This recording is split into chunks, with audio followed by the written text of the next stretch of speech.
Hello! No one's in here yet. Not sure if anyone will be because it's kind of late. But this is when I write, so that's how it goes.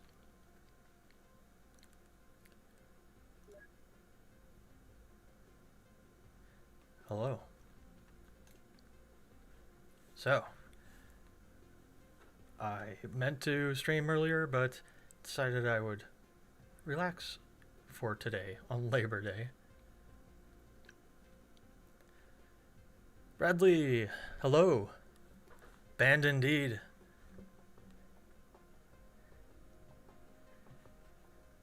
Alright, where was I?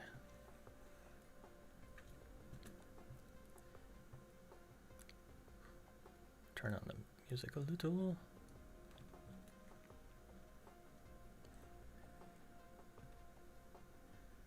Everything set up, yep.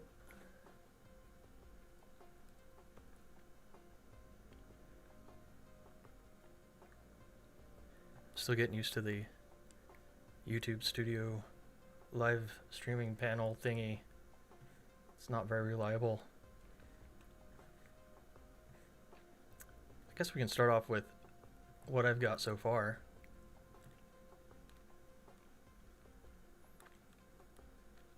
Shall we do it in this view or real view?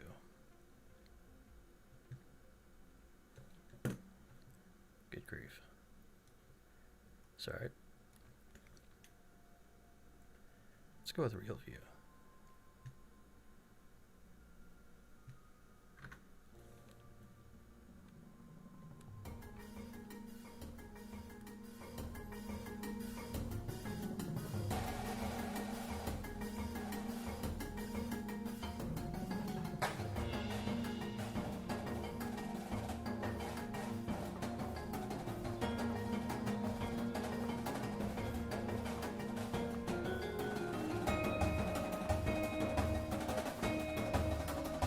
I am, let me turn that down, really enjoying the beta. The newest release is very stable.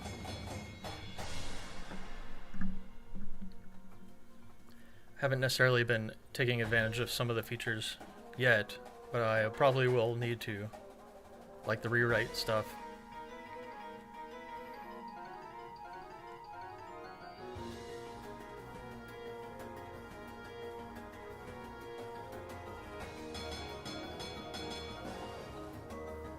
So this is where, at this point, from here to where it stops is where I'm thinking I'm probably going to adjust. Try to, maybe, I don't know. We'll see how it goes. They're in this big curvy form for a long time, and I kind of want to, is the audio too loud? I can't tell. Yeah, they're in that form for a really long time. But might just be something I have to deal with for this season. But ultimately I wanted to get to this effect.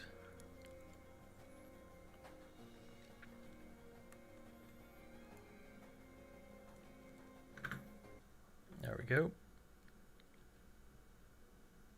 Audio sounds fine here. Awesome.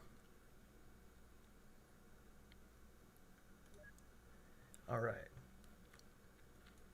So yeah, the props are, the cool thing is, and something I've had to keep in mind throughout pretty much the whole show, is that the graphics, they're two-sided, fire and ice, and these aren't the actual graphics, but they will span across the entire field, so they will connect and it'll make one continuous image across the field. So I'm working towards the very end of the show here where I need to get them all together facing the right way, and then I'm going to have to move them, these two lines together. So I've pulled off all these woodwinds to go back here and do that. I'm thinking I'm probably going to use the tubas and this mellophone and this euphonium to also help out just in case.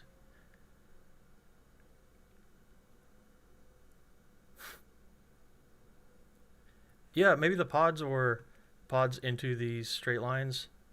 Let me turn off the full thing. That actually might be nice. but I want them to hold through that. Might be able to use some. I was thinking that point would be neat to go to like straight lines, like more geometric. The largest stride's only 9 to 5 here. Could do it, but I think I got it figured out last night. So I can get them all there. They're going to have to run. Largest stride is 4.5 to 5, but then they're going to have extra time to do this part that is halftime, marching towards each other. But they do end up on a straight line in a like down the splitting, so that's a little iffy. I didn't even think of that, so I'm not gonna do that. I'm just gonna let them get here and hold for 8, and they could do some kind of cool sight ripple down the line or something. I need to. Whoops. Share link on Discord. There we go. Forgot to do that. Sorry.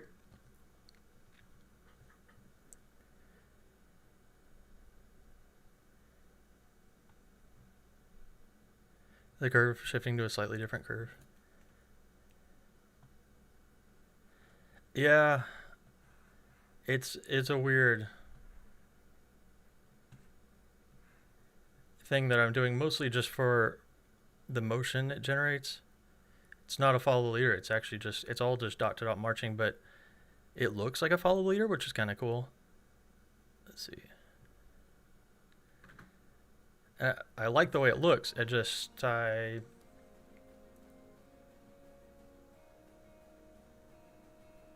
also just kind of just trying to fill up time with something that'll be easy to learn and clean.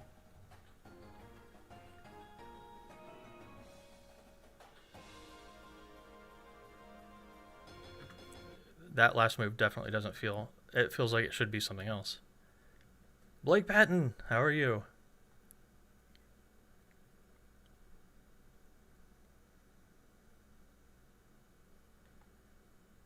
Yeah, sequential arrival. Are you talking about the lines where they end up in splitting? That is true.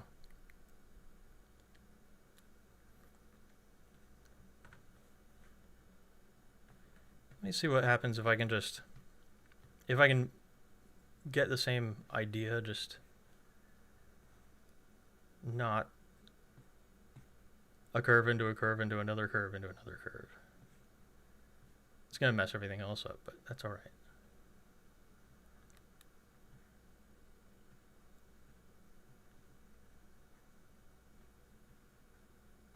I'm using the hashes a lot.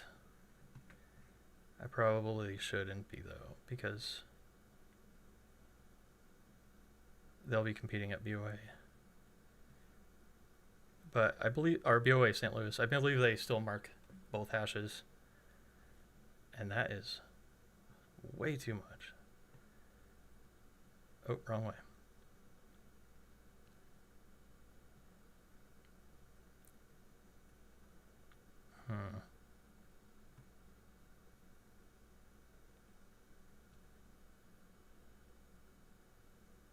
I'm looking at the, oh, I'm on the real view still. Oopsie.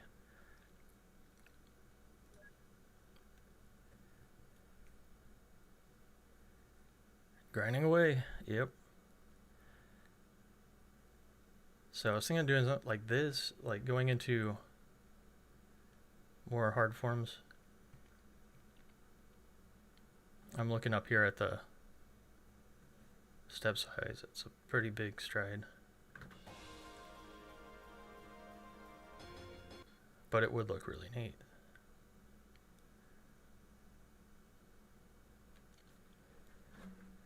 I never use the morph tool. I should use it. Oh, I use it all the time. I use it for pretty much everything. Straight lines and stuff.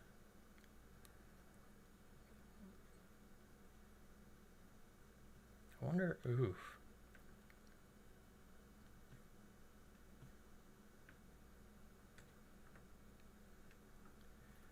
Oh, another thing I should do.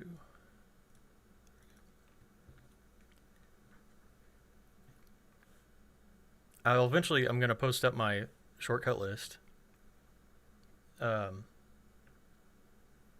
I use.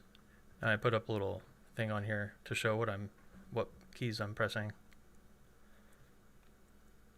So if anyone wants to use my set of shortcuts. Hello everyone that's watching, lurking. It's watching the tedious process of writing drill. Or getting to an idea that I want to get to in very limited time.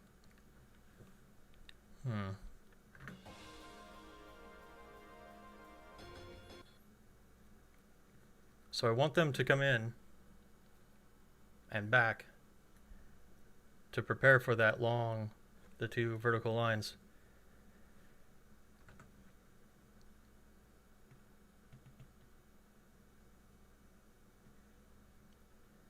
Oof, good grief. No, obviously that is not where I want to put an anchor. That is a problem I need to report.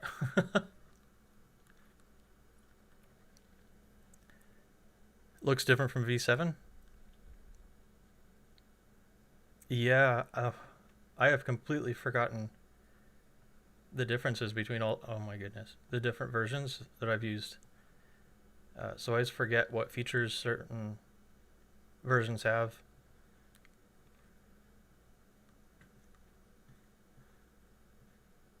What could I do?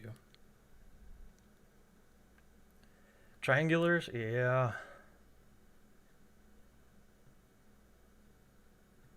I love triangles.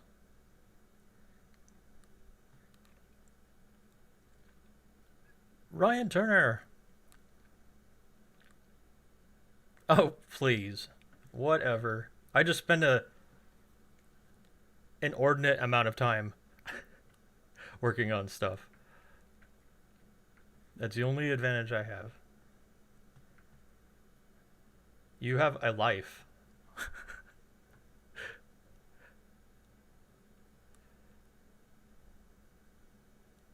Oh yeah, Ryan H. Turner. Or H, as the British people say.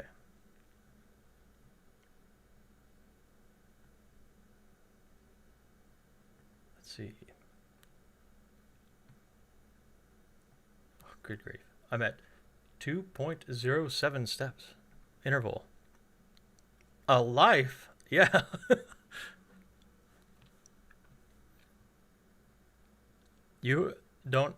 You actually do other things, which means you probably don't have as much time to spend putting in mostly pointless details like I do. Oh, that's 2 steps. We're at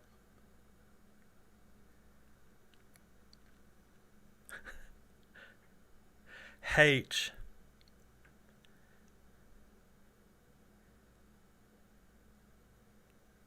Yes, absolutely. We should catch up. That would be great. Are you going to be doing or OBA this year? Do you know?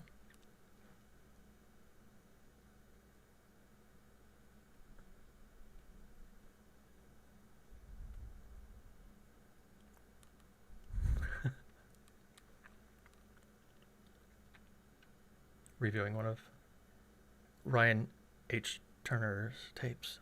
Getting pumped for competition. Ooh, look at this. Moving that little bit. How much further can I?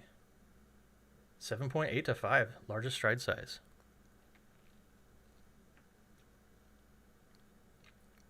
Getting the year off from judging OBA.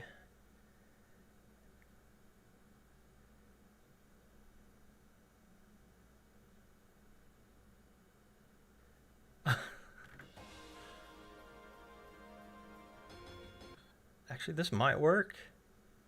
I'm getting the weird artifacts when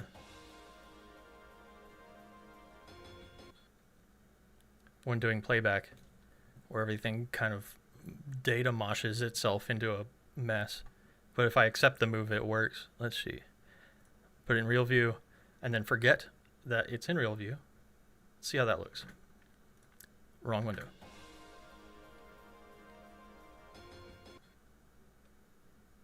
I like that.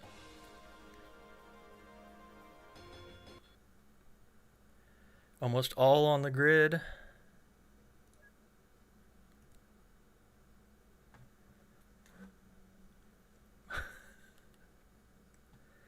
Oh, telling students to march in time.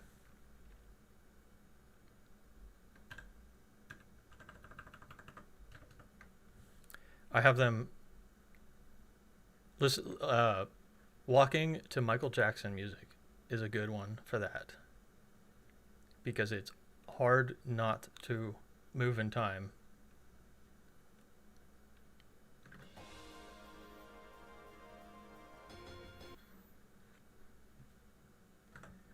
So, largest stride, 8 to 5. This person here just sliding directly over. Everything's on the grid.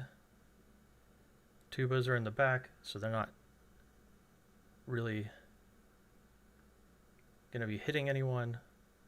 The baritones might have a little bit of a problem in this straight line, but they should be able to handle it. Look at that. Plenty of room. Might have to deal with the guard that's merging into everyone, though.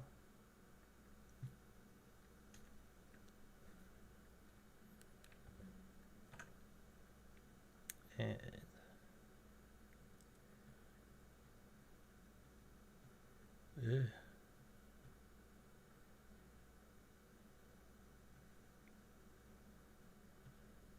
this director has requested that I put the guard either on or splitting for every set. Which, fair. Jeff, hello. Oh.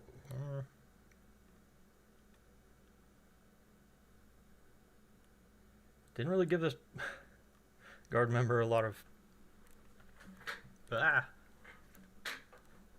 room. It's okay. They'll only be there for a minute. Move them back so they can be seen behind the band. Actually, wait,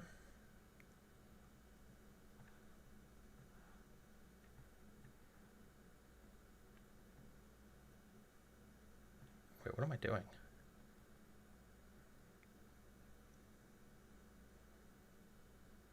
Why is this person? What is this person doing?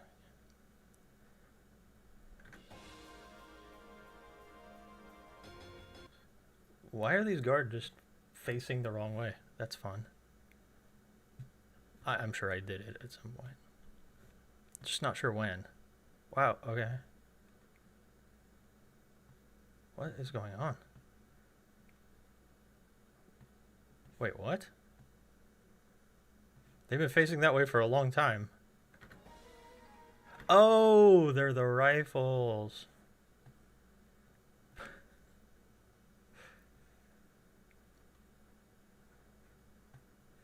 I need them to follow the direction of their moves.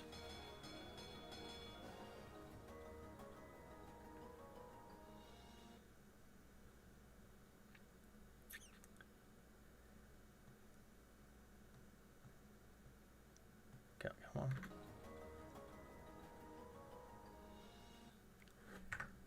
Grab one of these guard members, copy, select these. Paste that range. So they're all doing the same thing.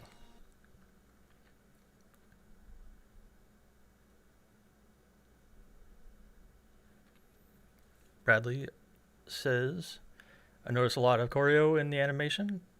Does that turn directly into choreo on the field, or does that just give it flavor? It sort of is up to the director to use it. I always put it in just because I like my videos to look complete. I like to give the best impression of like what it could be if everything is put in or like put together properly, like how effects could work. Some directors don't pay attention to it at all. Some will straight up just watch the animations and learn them and teach them to the band. I've seen that a couple times, and it's actually worked out really, really well. As far as guard is, I like to use it for getting a better idea of equipment transitions and like when I want to see Silk in the air for big impact moments and stuff. So I'll give you a little secret. Not really a secret, but a trick that I use. Where are we? If you want to make your impacts look more impacty. So right here I have my flags running out.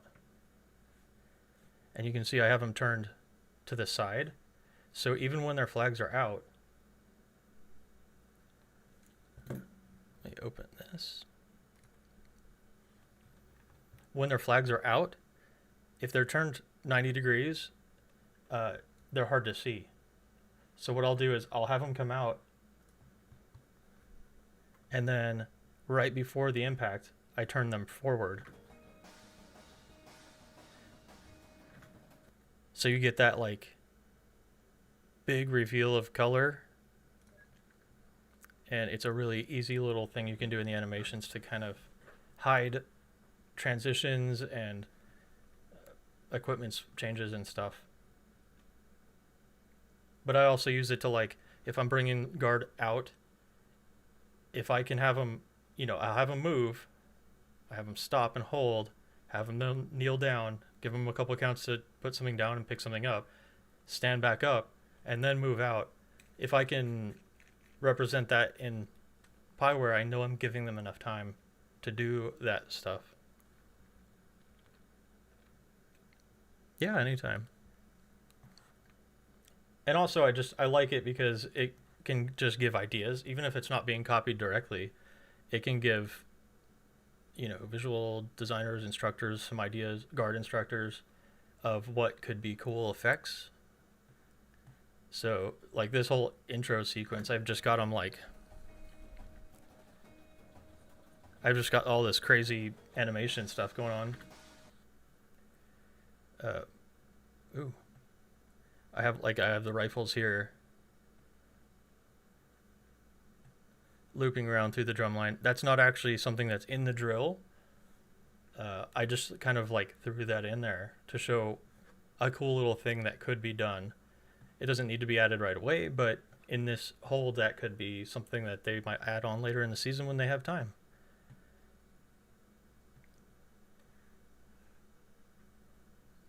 And to draw focus certain places, like this baritone soli that comes up here.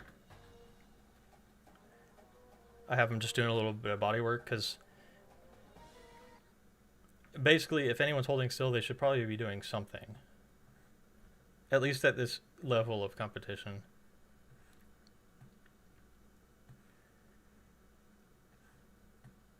Which is going to be interesting. It's going to be fun to see how this turns out. I'm hoping I'll be able to go to St. Louis to watch, because I have this group and another group going to St. Louis. I don't think they've made finals before, but I would like to see if I can have a part in changing that.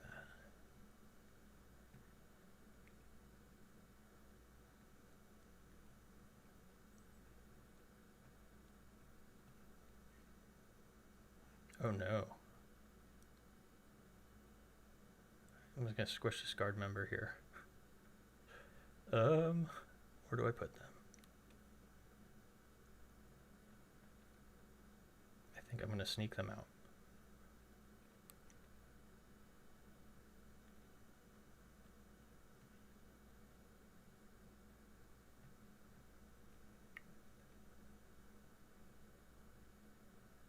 Maybe move a couple people. Staggering this to make it, have them fill up some space a little bit more. Go to the next page, which I have messed up now. Select them all. And delete.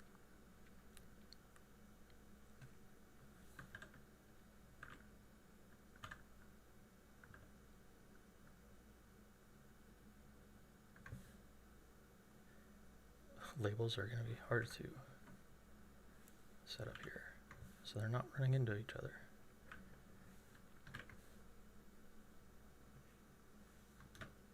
Oops.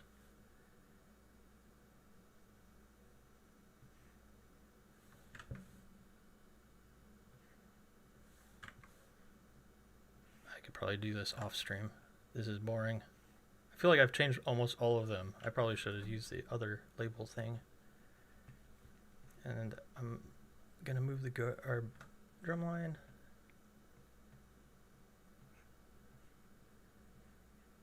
into the shape that they're going to be in, and then they're just gonna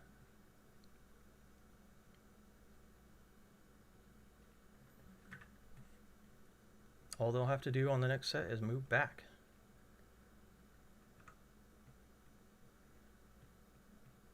So that simplifies things on their end.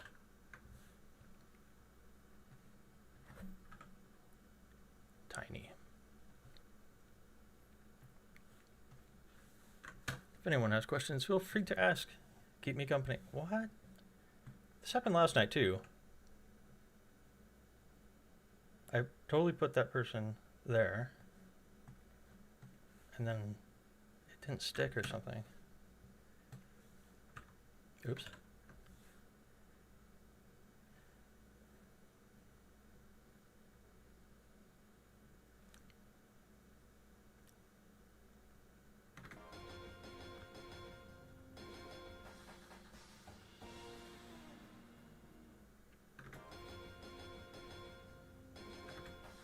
Let's add some visuals.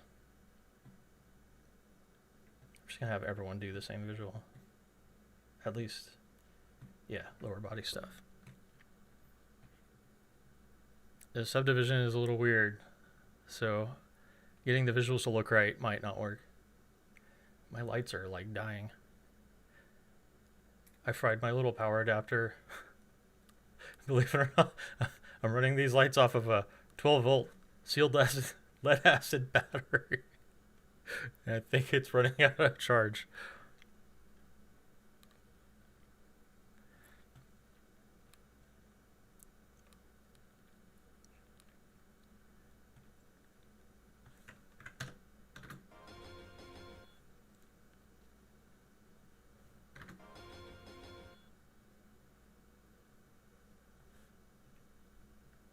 Squat right, lean left. Might be close enough. Yeah.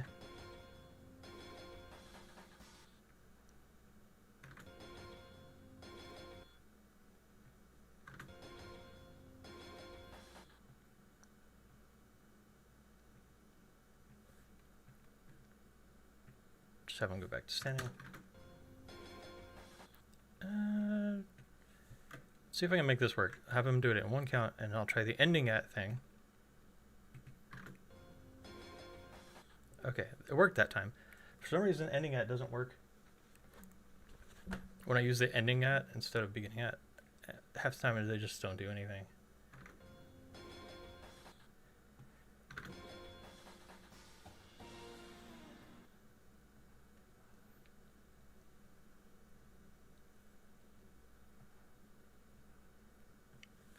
And now we'll have the guard do some things. I should probably group them all together.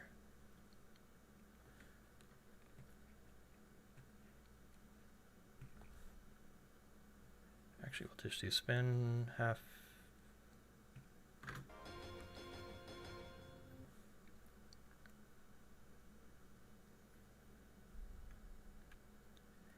Is there a hotkey setting for facing on V7? No, I don't remember. I'm not even sure if there's one in V11. Let's look. I don't believe there is, but that would be Very handy.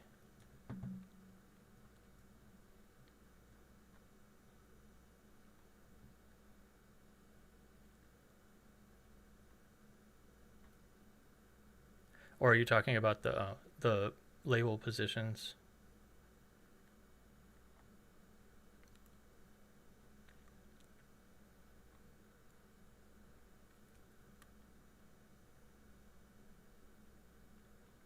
Looking.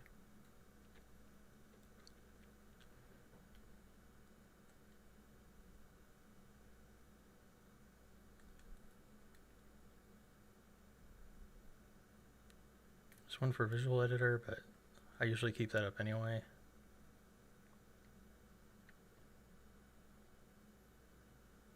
There's show facing.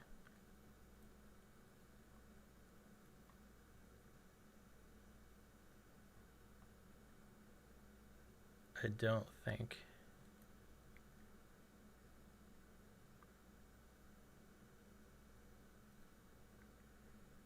Don't believe there is.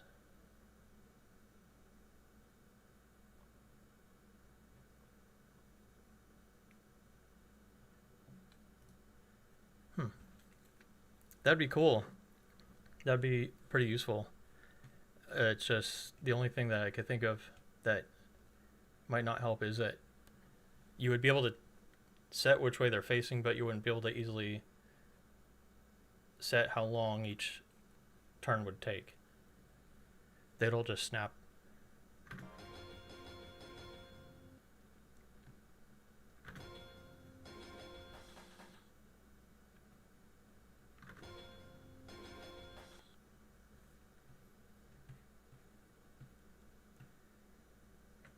So you've got 3 counts.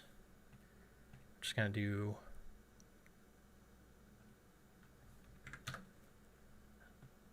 this fun little weird flag up, flag down, whooshy thing.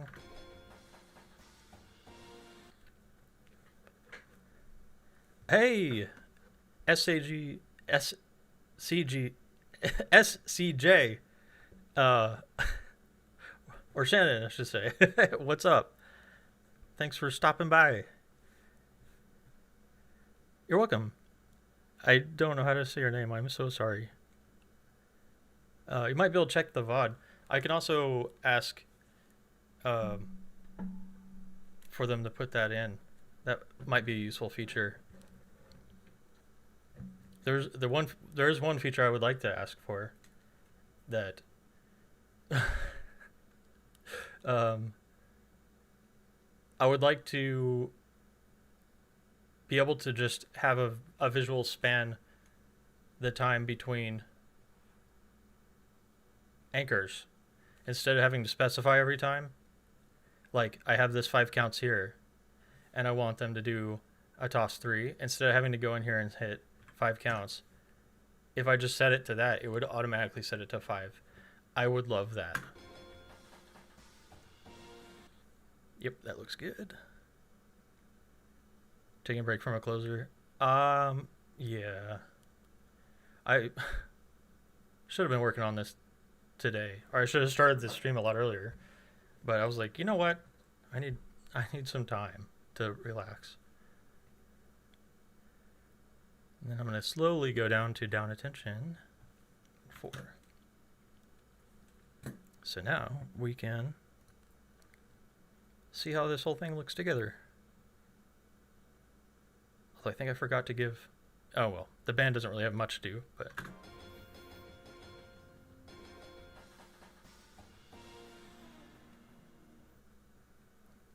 Yep. They can do something there.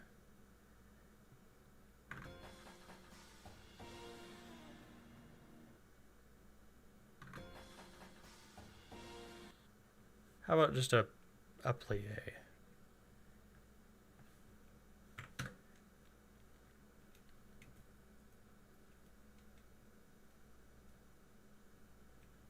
Different timetable all over the country. Finish your last closer August 7th.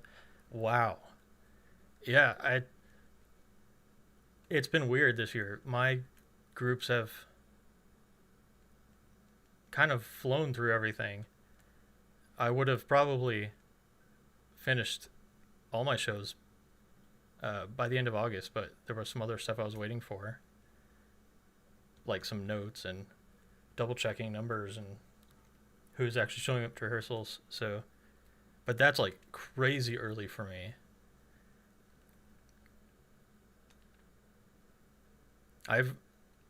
In most seasons, I'm not finishing a closer until almost October. I'm just usually because I'm waiting for further instruction or the go ahead.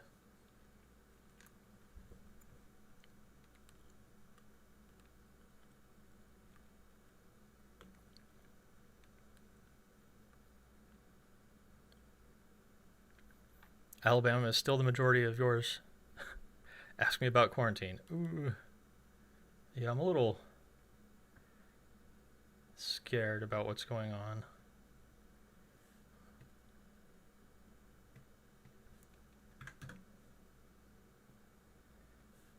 Just gonna do a horns up, horns down.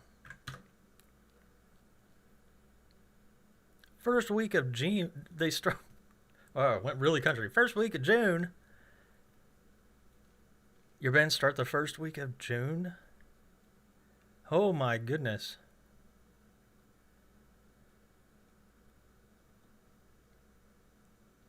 Yeah, this group that I'm working on is their first competition is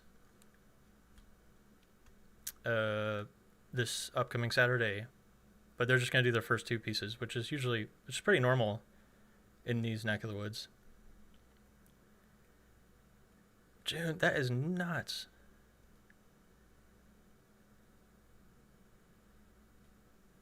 What part of the? Where are you? Where is that? I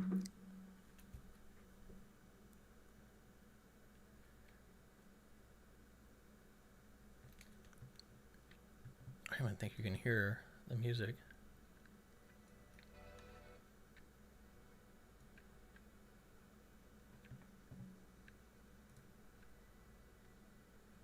Utah? Really? I didn't know that. A lot of the groups, at least that in Oklahoma here that I've worked with, they would do like maybe one musical rehearsal a week or sectionals all summer long, and then usually like the 2 weeks before school starts, they'll do the 2-week camp to start learning their show. And I tried writing I've been really careful in how I write it, how I've been writing this year, knowing that most of these groups have, like, over half the band have never marched a show before, so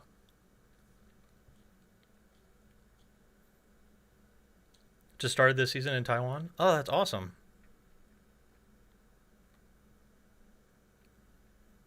I don't know nearly enough about how, like, any of the marching stuff works anywhere other than the US, but I would love to learn more. I've seen some incredible stuff.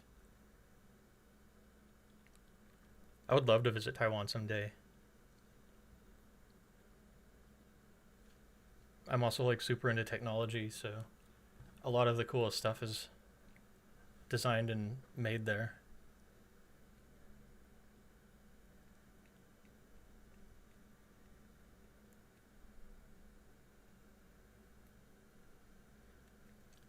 Biggest issue for me this year, most people started the same week. Started the same week for 2020. 3 weeks spread out. Ooh. Oh. Yeah, I guess I mean, I guess I did kind of a good job with writing, anticipating that it was going to be tough to learn and teach because they all taught stuff so fast, like way faster than I expected. So I ended up like, they were like, okay, we're ready for more. I was like, what?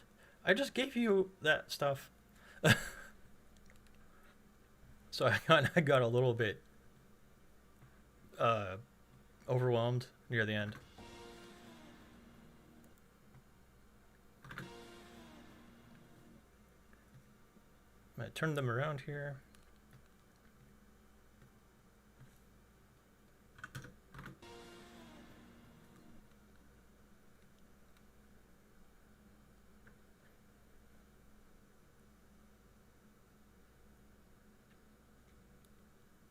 I think my bands were, they were within the same 3 weeks. The two big ones I'm working with, this one started, and then next week, my other BOA band started. So it's been like, ugh.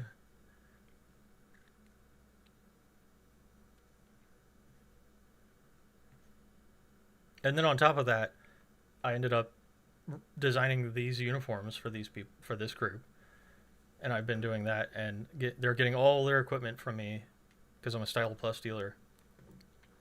So that's a whole other level of stress on top of everything. Casey,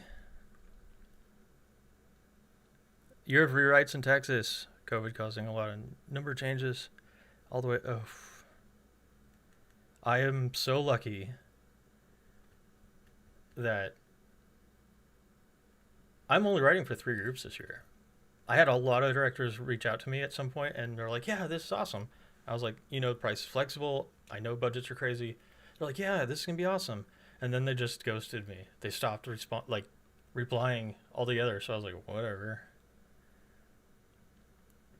Don't know what that was all about.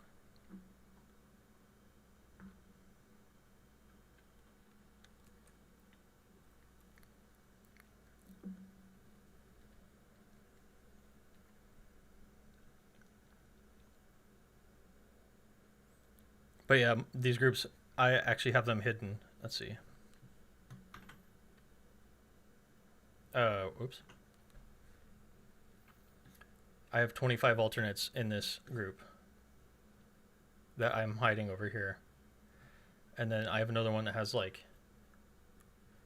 using 40 alternates, and another one that's using another 20 or 30. So that's my preferred solution, but I know not all groups are fortunate enough to be able to use alternates, so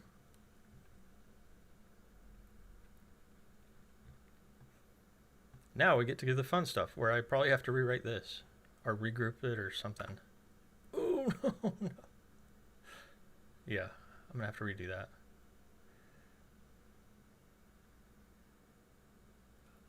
Oh, I love this song. I don't even know if you can hear it.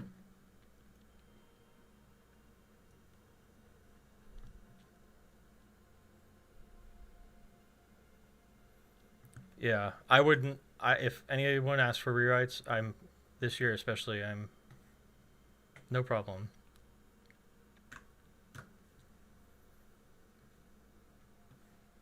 Oh, what a mess I've caused. Shouldn't be a problem.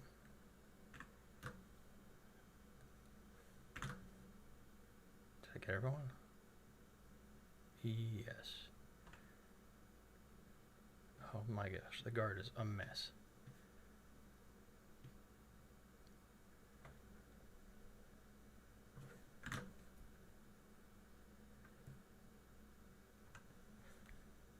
What?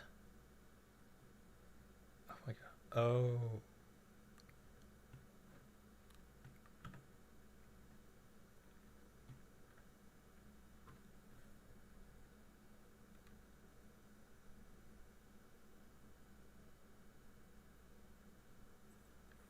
I mean, alternates are smart. If I've only had, I think, oh, I think I've had one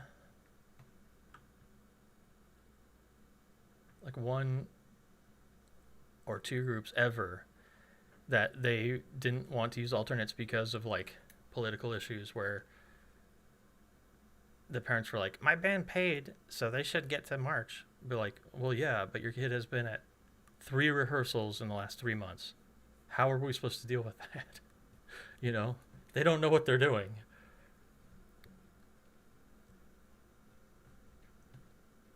So some directors feel obliged to let,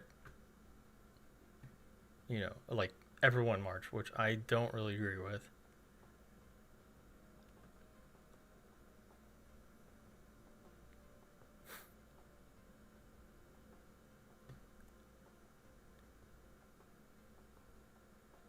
Only one band has alternate. Yeah. See, I would rather be stressed out and wait till the last minute to figure out exactly how many performers are going to actually be at rehearsal. So, ideally, the first week of camp, they're doing just fundamentals and music, and then they can get a head count to see who's actually showing up, to use that to give me numbers. It gives me no time to actually write, but at least they're not going to have to, I won't have to rewrite anything, and they don't have to relearn everything, so. Exactly. Not everyone starts on the football team. Exactly.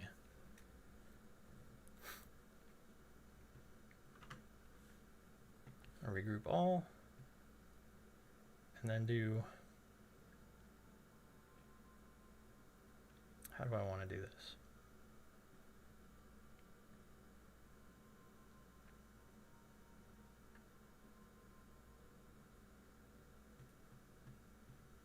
Let's see if this works.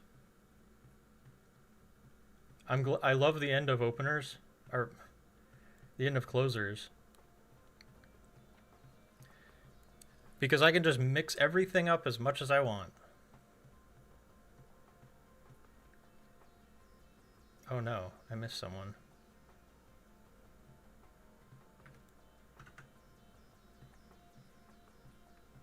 Let's try that again.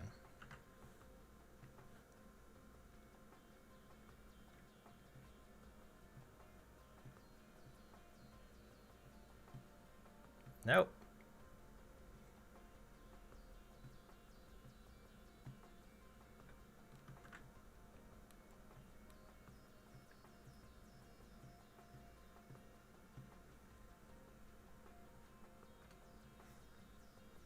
Whoa, okay. Had lock intervals on there. Tough to introduce that when everyone's marched. Well, if they want their program to get better, it's one of the only ways to do it. I have to adjust some of these paths. Let's see how that looks. It's not animating, of course.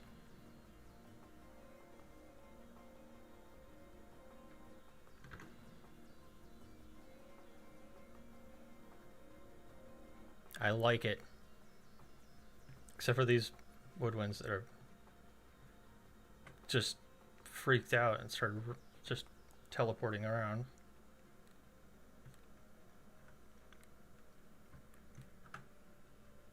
Oh, look at that. I don't even have to curve their paths. They all go the right way.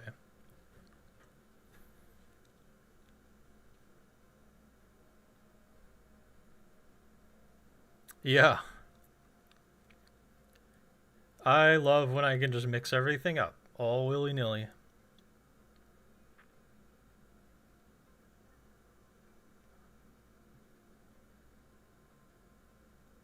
I might have to adjust those.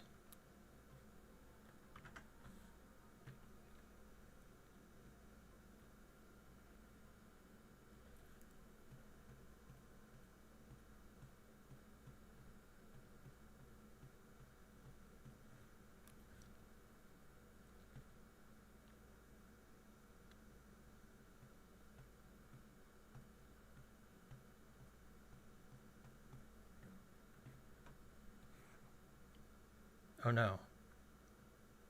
Wait, where'd the trumpet player go? There he is. Okay. Or she. I don't know if it's he or she.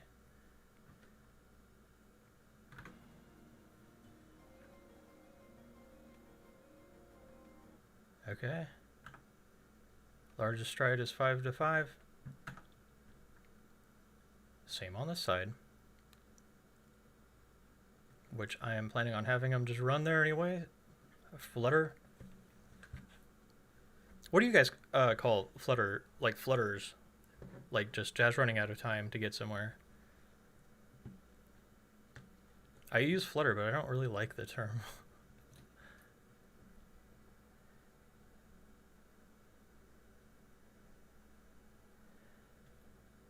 Yeah,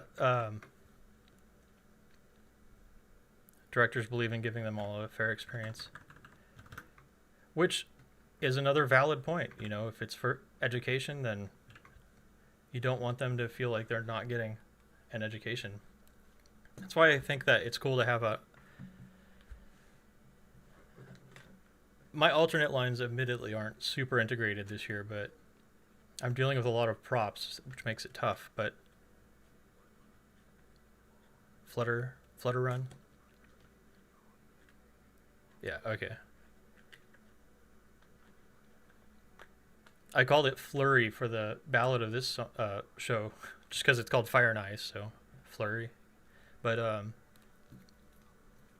I think that having an alternate line that's somewhat integrated into the show, so you have like a Friday band and a contest band, but they're all learning, they're all doing the same marching basically. I think that's a pretty good compromise. Wow, this is loud to me.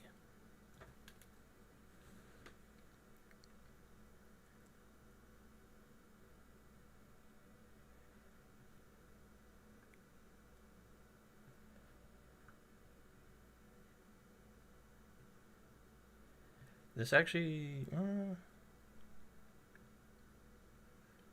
dang it. No. I hate when two positions are on top of each other.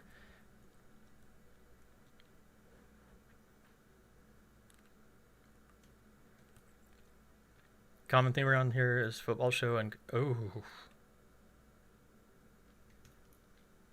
Really? They do a... Oh, no. A football show? I guess I could see that.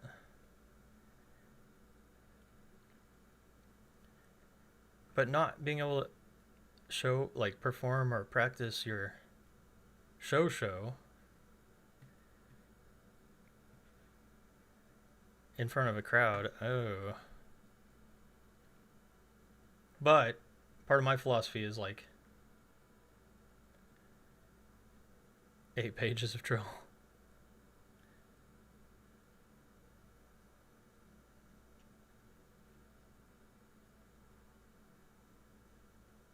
Oh, I see. Oh, like a non-competitive. So the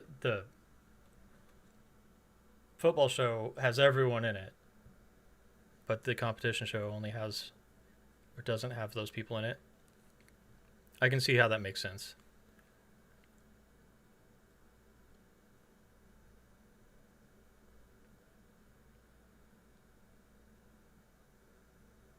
Yeah, that makes sense. I was gonna say that seems like extra work, but and it is, but I feel like your fall competition show, if it's not like entertaining enough for a football crowd, then I probably wouldn't. I believe marching band should be entertaining for anyone that watches. That's my philosophy.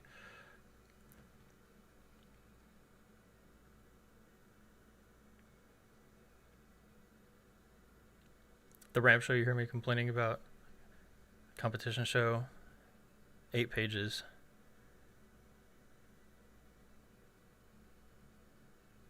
And each page was a different staging. That makes sense. Oh man, can you imagine being like a marching band nerd in one of those bands, having to rehearse the football show? I'd be like, or the directors. You're like, I don't want to do these. It's a waste of time.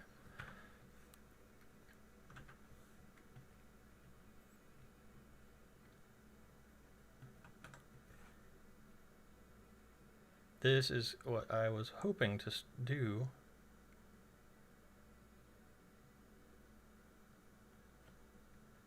I wanted the guard integrated into this upcoming effect.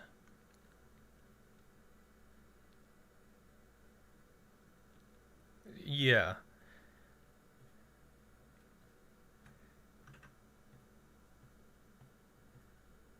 I can't imagine most football crowds would. They probably don't care either way.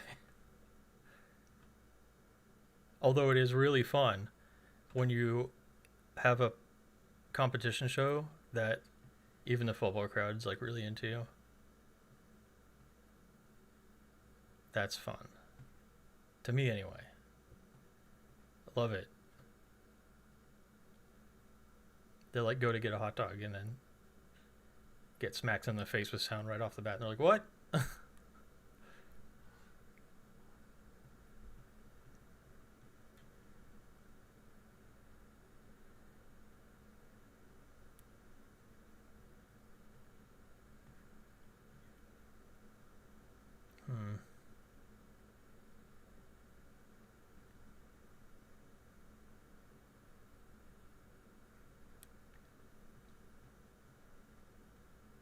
Getting into the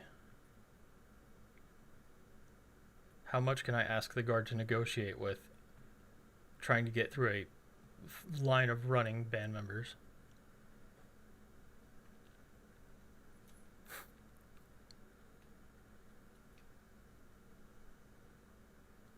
Oh, the only performance you see on YouTube are the football shows, and you can see the ramps in the background. No.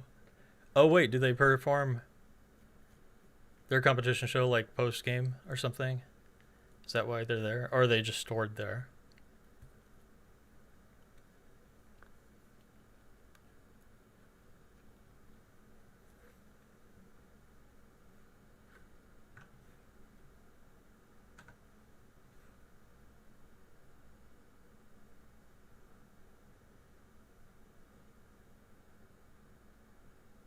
Hybrid.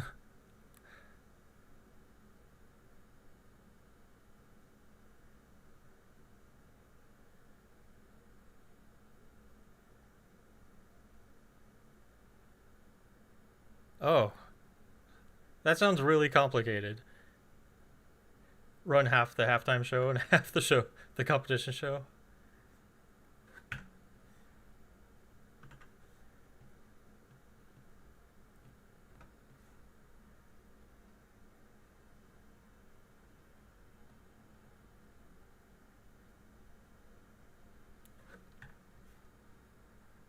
Oops.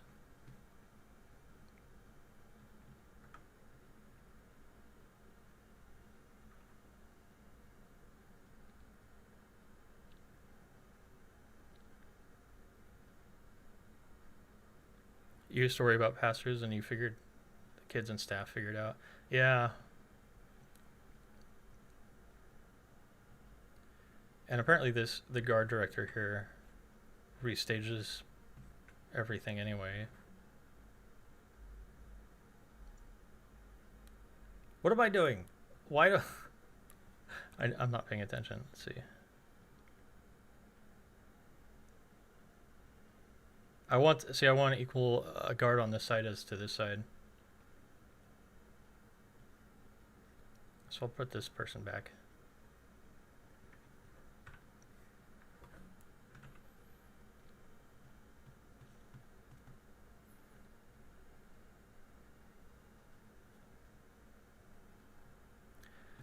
Yeah, oh yeah, that's true. Not all bands are traveling away. Oops.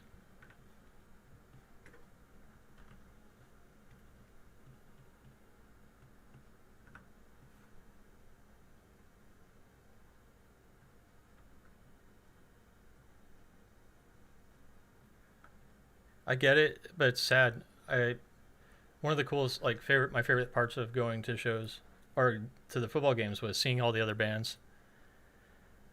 But it seems like having your bands go to away games is becoming less popular, especially this year. But it was always neat to go like talk to the directors and watch their shows and have the kids like support each other while they performed. That was always really neat.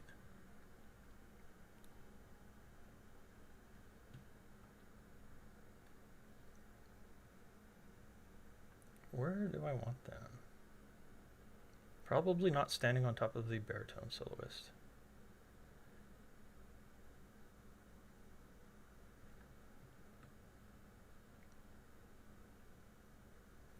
This looks nice. Yeah, that looks good.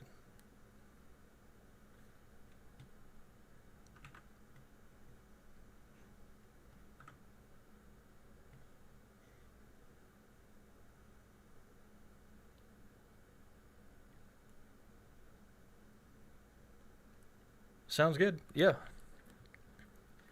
Just keep me on in the background. Keep you company. Just have some weird person talking in the background, struggling to figure out how to write something.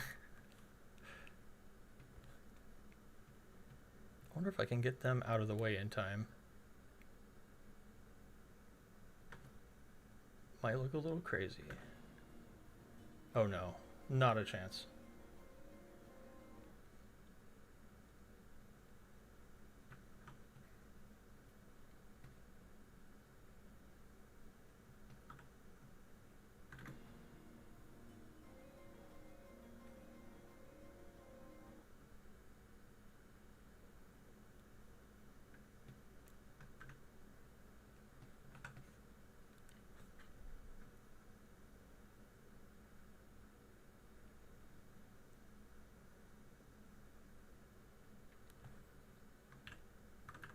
I wasn't gonna stream originally. I was like, I don't want to stream, but I realized that on my Brooks Marching Drill channel, I live streamed a couple years ago. Just basically just writing part of a piece. It was like a couple hours, I think, and there was like a couple people watched, and then I checked that again like a year later, and that stream had like something crazy, like 3,000 views or something, and a whole bunch of comments. They're like, "This is awesome." Just watching how people write. I was like, "Oh, okay."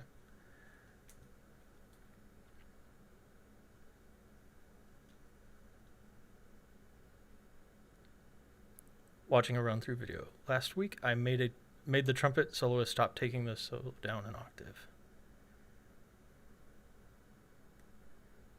Oh yeah. Was it written an octave lower, or was it written that way, or was the soloist just doing that at like part of learning the show?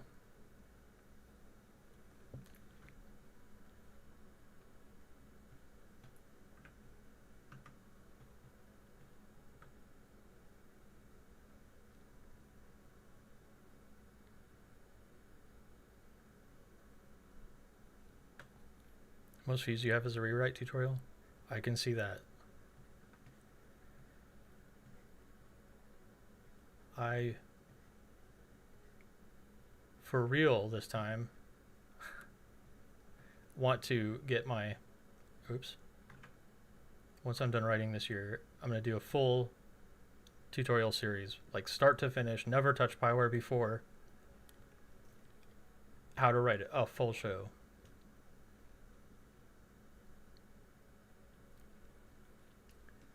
He was taking the high E's down an octave from where they were written. Scared to mess up, I guess. Yeah. Just gotta go for it. Project. More exciting.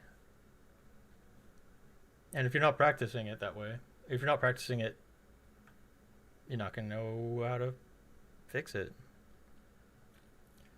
Chris Burbank, what's up? Hey. I don't know where everyone is time zone wise, but I know, well, at least I think a lot of drill writers are nocturnal. I am, at least. My poor lights going out.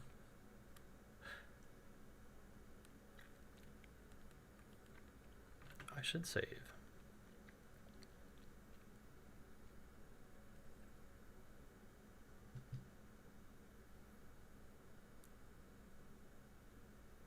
Oh, I was like, what is happening? I have 3 monitors. It's still not enough to do all this.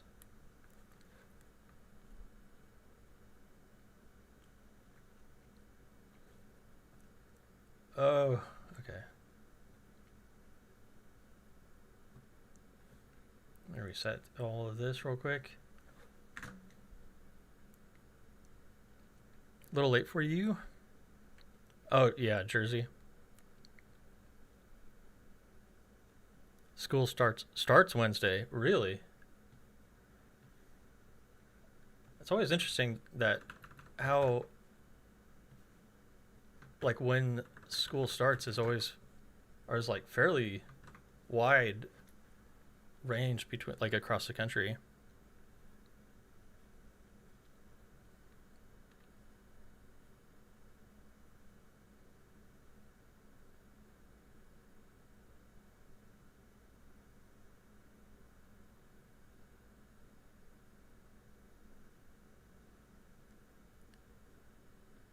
Yeah, Jersey starts September to June. You would think that would make more sense for almost everywhere else in the country because it's so hot to try to not be in school during the very hottest part of the year.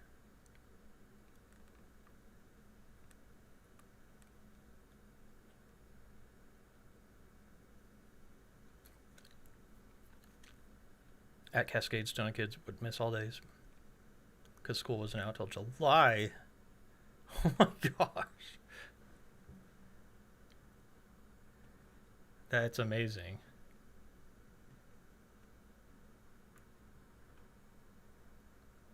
Move the soloist real quick.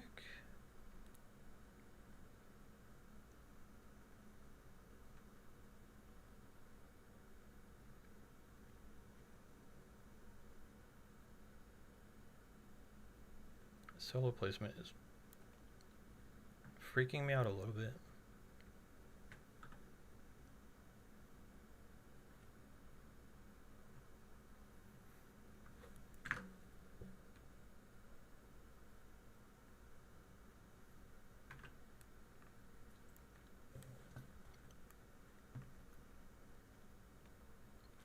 Got some different people here.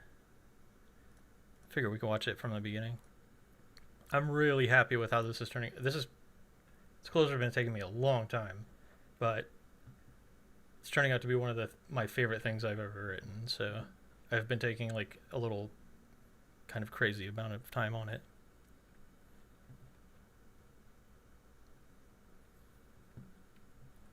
Play it from the beginning. Let y'all see it.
That's what I've got so far. Some visual stuff I still need to fill in, but mostly want to get to the finale. So what I've been working towards is there's this fairly long section where it's just percussion and there's background music. I thought something was happening somewhere in my house. There's this long section of trumpet and baritone soloists. And for the baritone soloist, I turn it up a little.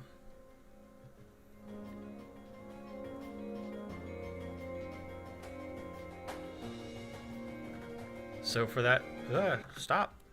No, stop. For the baritone soloist,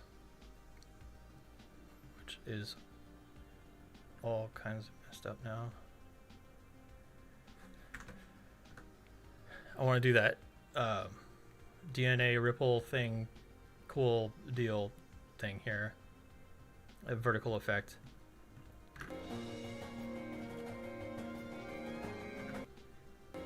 Stop. And then as these props are forming back here into this long straight line, I'll have these lines. Actually, I'm just gonna, oh, come on.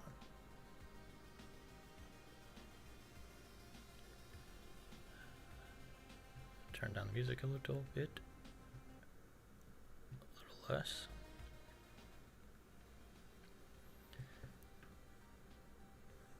Just to show a quick idea of what's going on here, or what I'm thinking.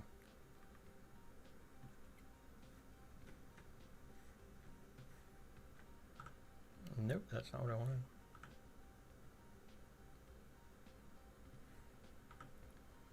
So the props are forming a straight line. We're in vertical lines. I'm gonna go old school for a little part of this and do a company front. So they do this huge vertical effect, and then, oh no.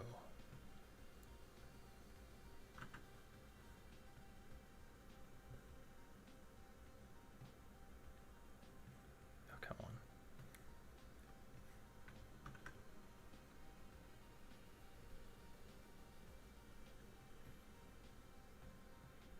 What am I? Oh, sorry.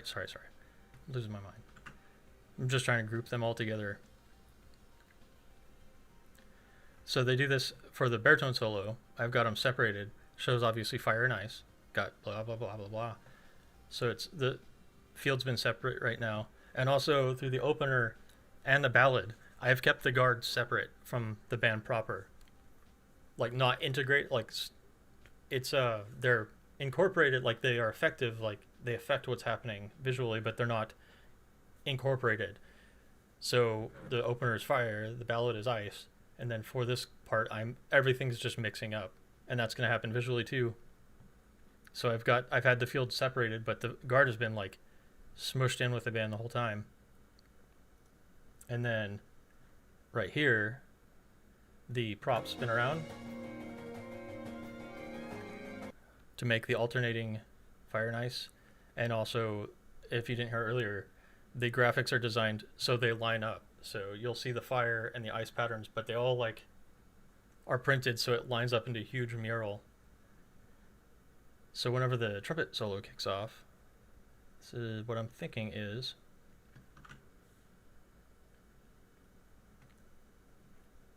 or what I'm going to do somehow eventually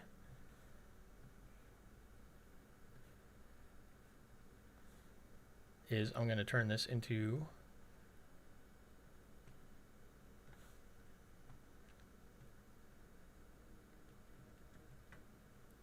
woof.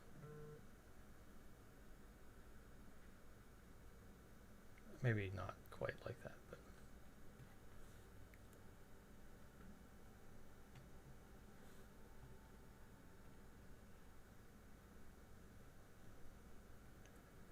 I'm going to have them stretch out.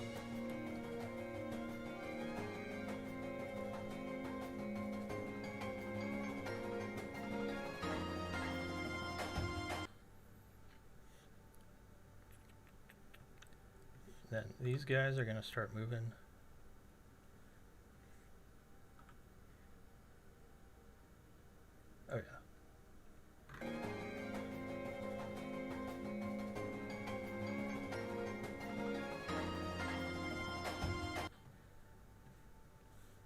Turn front during that hold.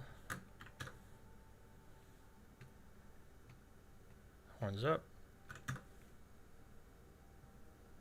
And then through here.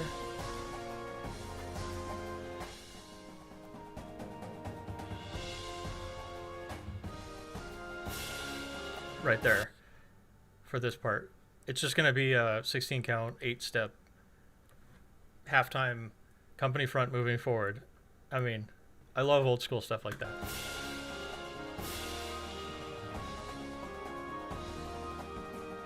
And then everything gets crazy after that. No, stop! Well, thanks. I appreciate it.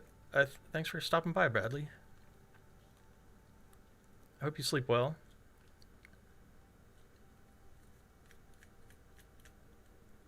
And hopefully I'll get some better, thorough, interesting videos up. I have a lot of plans that I just need to actually do for this channel.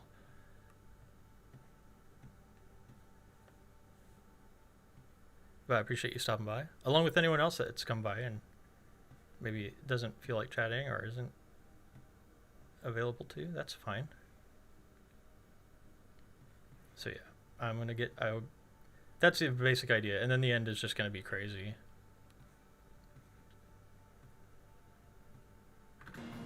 And I'll probably I'm planning on writing a couple versions. Like, this is my dream version. This is the ideal. Wow, my lights are really struggling. I need to recharge my battery.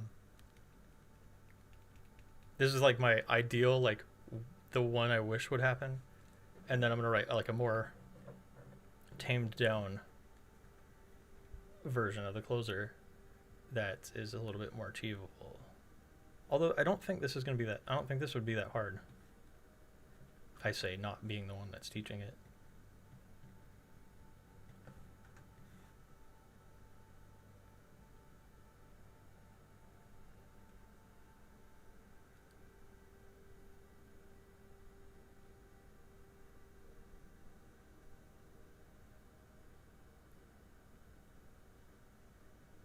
Four-step interval, it's a little bit small. 5.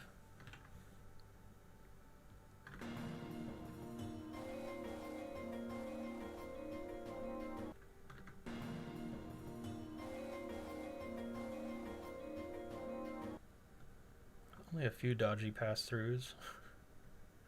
If I swap these people.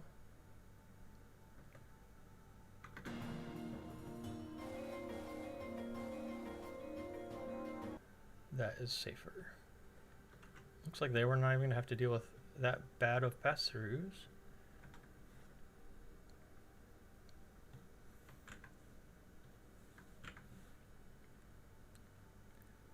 But this is like the effect that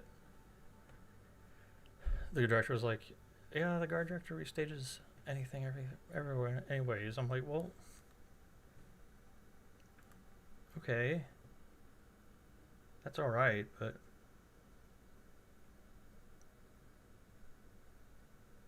what if I want to create like a very specifically produced moment?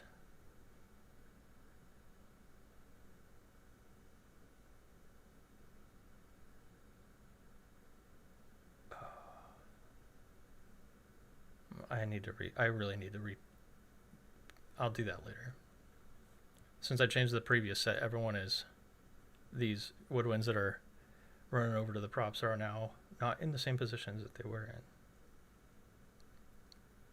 So I need to redo them. Actually, I'm gonna take a look at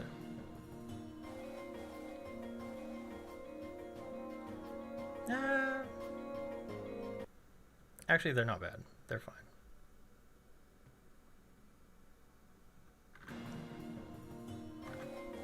Got the drum line warping back here. Don't really want them doing a 7 to 5 backwards. So I'll start them up back a little bit further.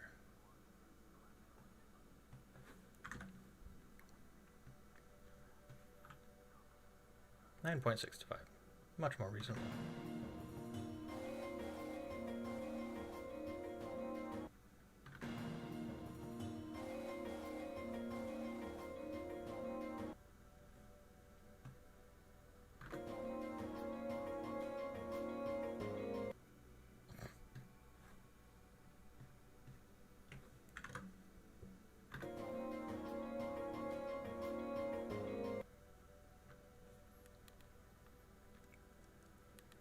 think it would be really cool if I could get all the guard in the middle here for this moment.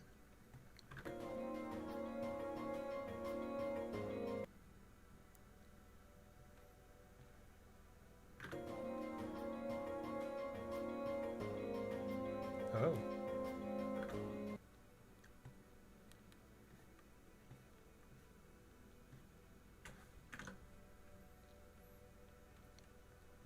I love this part where I move all the props back. I suddenly have all of this field free.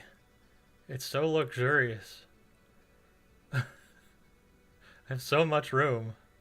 It's my fault, but if there's gonna be props, I really want them to be like used.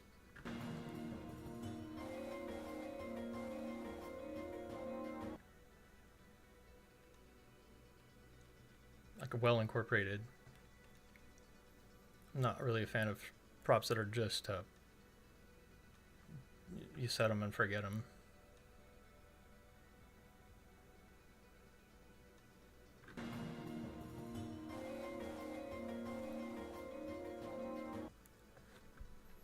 I do want to fix these.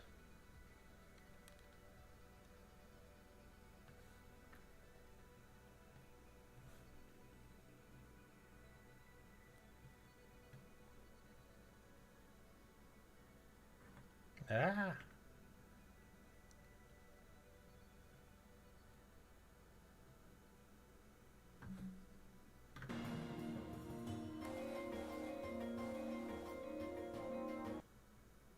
Them running into the props.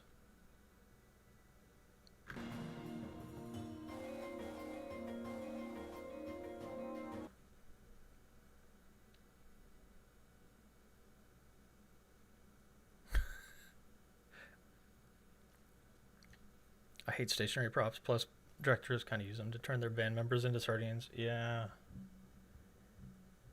And props in general, it's like they have to be big enough to have a point. Like, it might look big when you're standing next to it, but from the box, like these props are 10 feet by 10 feet. And from the box of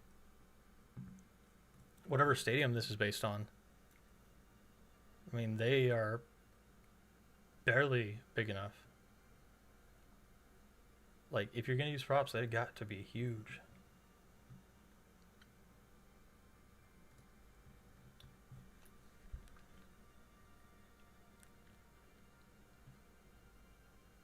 I don't mind places for doing equipment changes. Like, that's kind of a nice thing about props, but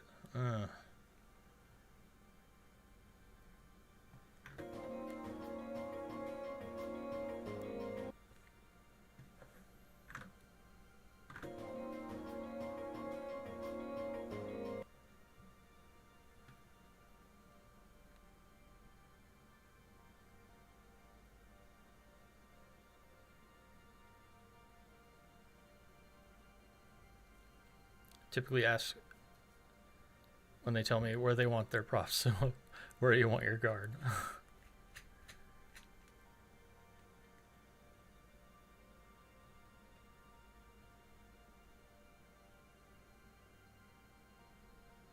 Yeah. I need a new nib. I use a graphics tablet to write, and my nib is worn down.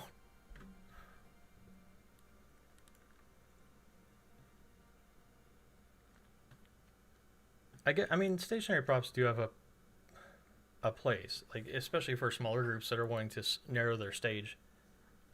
That can be useful, but if you can use them to narrow the stage while also being fully incorporated into the show, other than just being something you throw up there, that's even better.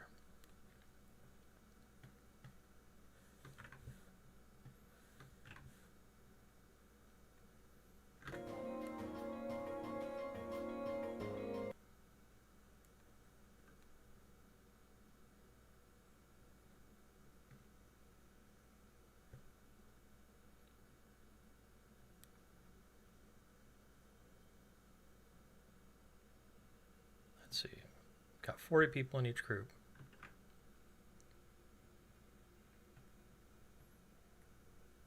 So I can do groups of 4 or 5. I'm going to do 5.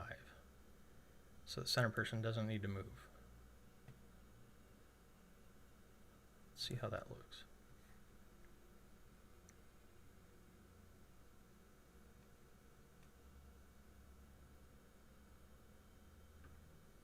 I'm not sure what to do with this 8 counts.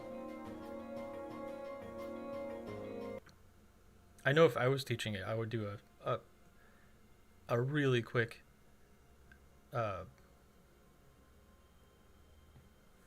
sight ripple moving back, some kind of crazy fast visual, but Pyware doesn't support subdividing yet.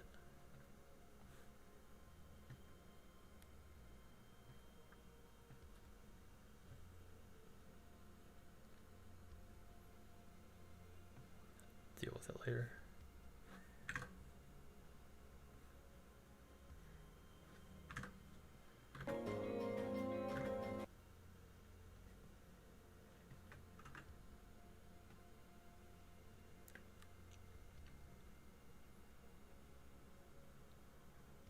Whoa.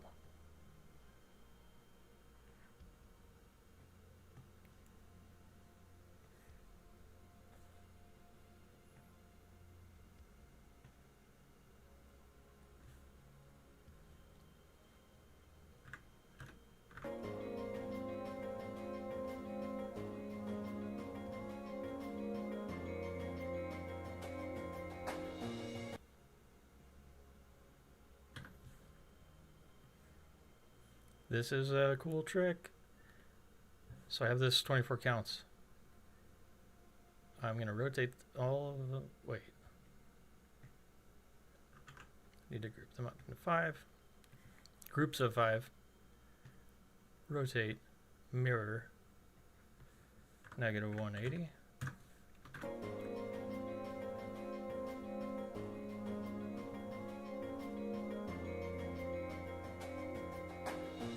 I have a marching halftime. No.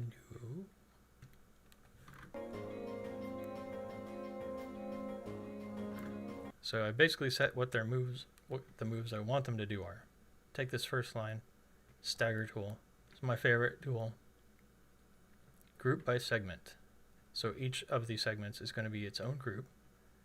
Have each group step off every 1 count. Let's start from the back. And each group is going to take 12 counts to go through the 180 degree turn.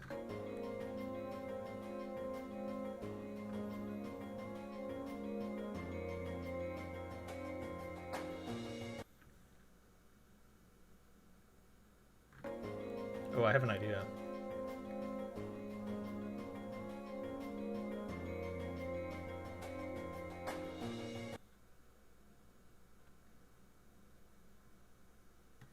Scratch that.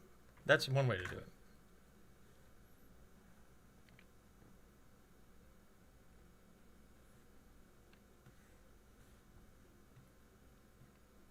Basically going to do the same thing, but instead of selecting this entire time, I'm going to select the number of counts I want them to make their rotation in.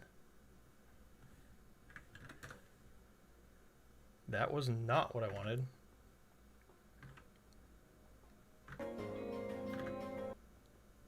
Why are they moving? I forgot to stop. Okay.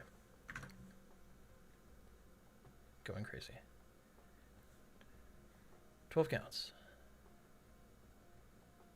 Your least used tool? I basically don't use any of the traditional tools.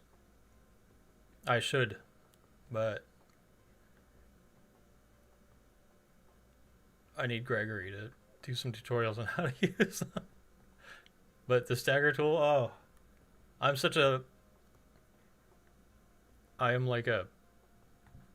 love my ripples, and that makes ripples so easy.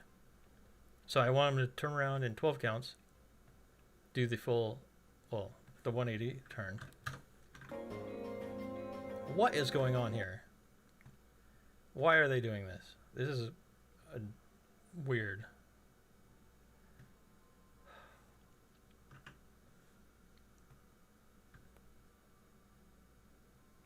What? I don't know what's happening. Okay. No one's doing anything? Okay, no one's doing anything weird.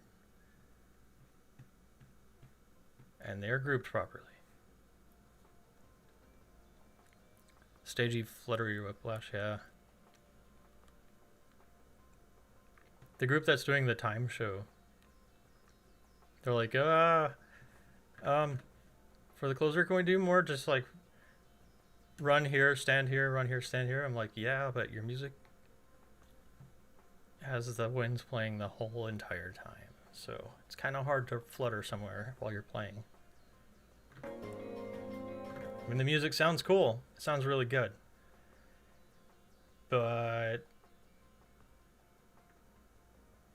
they're playing the entire time, so...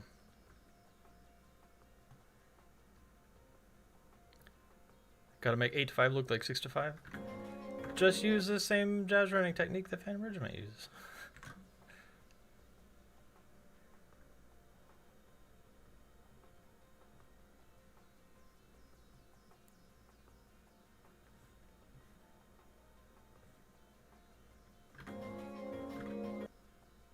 Why are they twitching?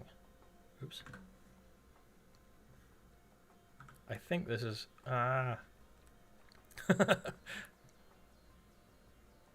Hey, white pants and that jazz run technique can make an 8 to 5 look like they are flying.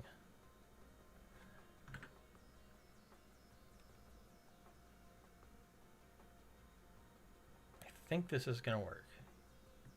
I don't know if they have enough time. Stagger, group by segment. 12 plus, well, step up every one. 16. Let's see if I did this right. Oh no, what is going on? What?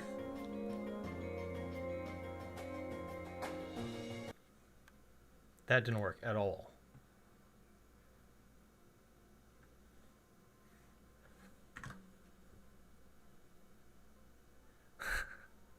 ...2008 cough.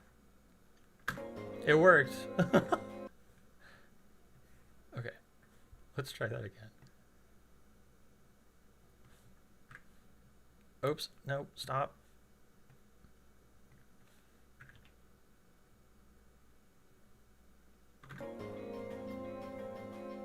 Why is it doing that?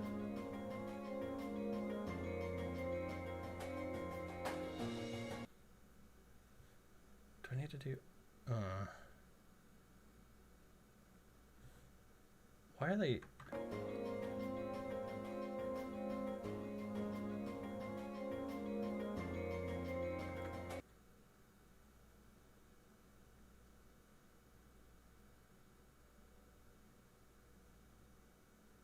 Oh, no, actually, that's working well.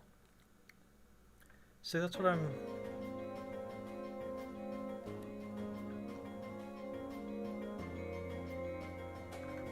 So they rotate and then float. And then... This is a pretty complicated...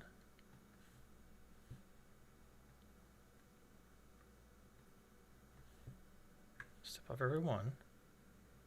And then I want that transition to take 16. So 12 for the rotation, 4 for the move forward.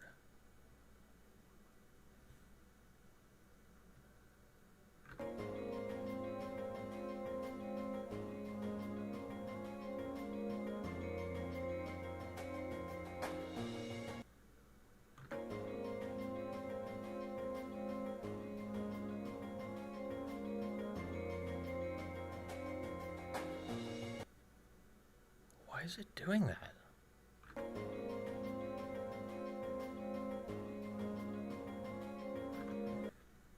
It's doing something really strange.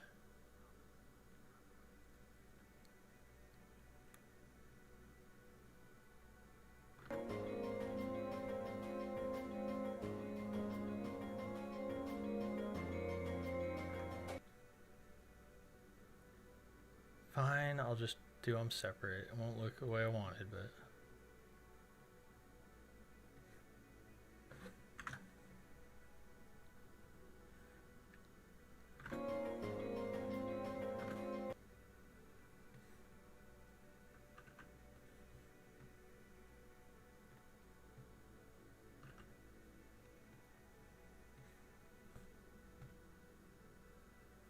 Nope.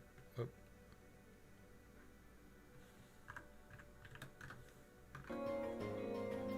Whoa! Oh no.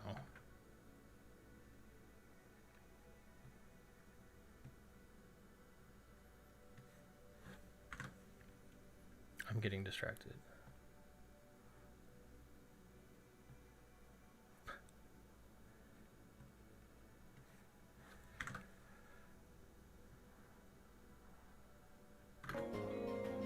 Okay.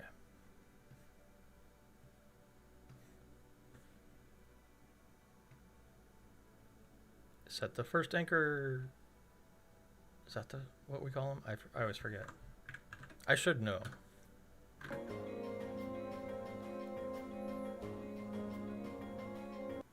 All right.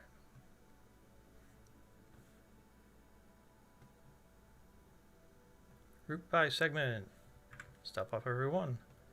Take 12 counts to do the thing. And I want them to start at the back.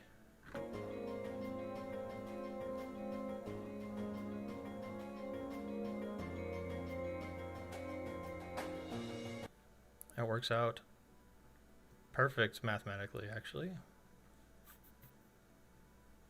Wrong tool.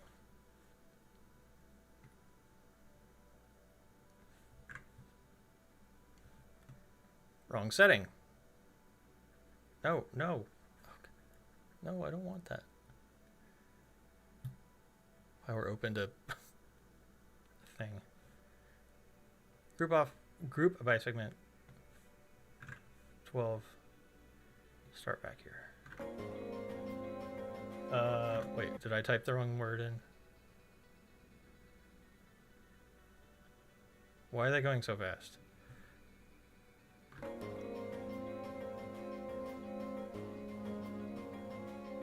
Oh, it's because everything is it's crazy here. It's my fault for not using page tabs to set where things start and stop.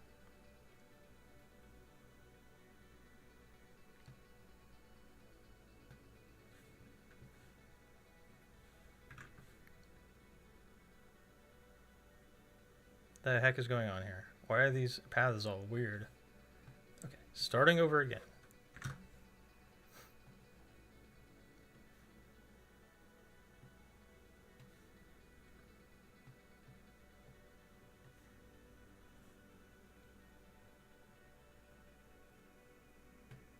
Rotate. Mirror. Negative 180.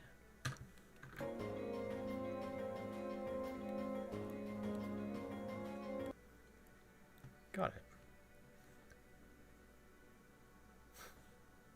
Stagger. Group by segment. Step off every one. Take 12 counts per segment. And they're still doing some weirdness.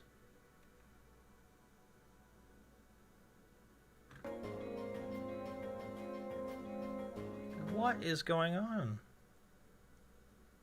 Why are they doing this?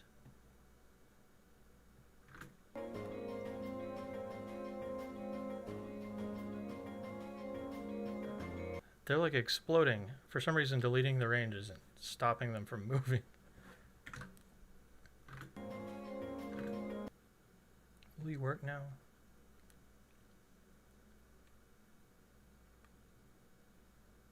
Okay, come on.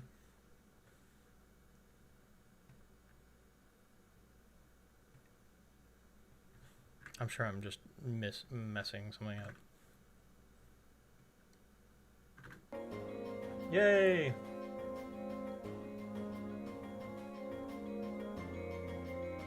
One, two, three, four.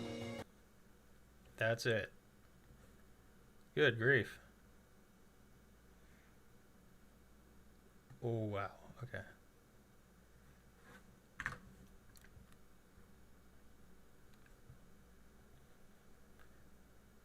Thanks, Moldy Man. In the last 4 counts, I'm going to put them... They're really close. Oops. This 4 counts, we'll be able to get them...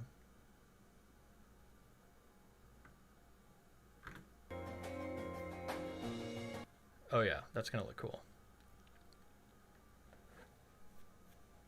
I'm running on PC. My slightly crazy PC. Although it's a couple years old now, so it's less crazy than it used to be.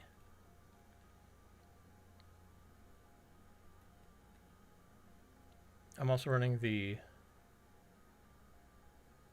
beta Pyware. Although it's the update may have already gone out, so it might not be a beta anymore.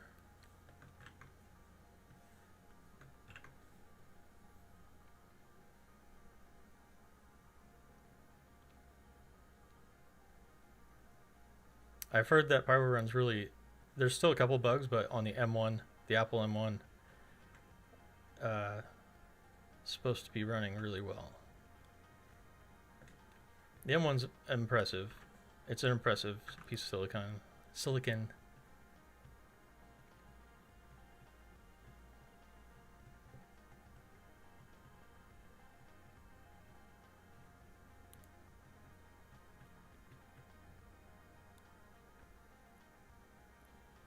Ooh, oof. Windows 11.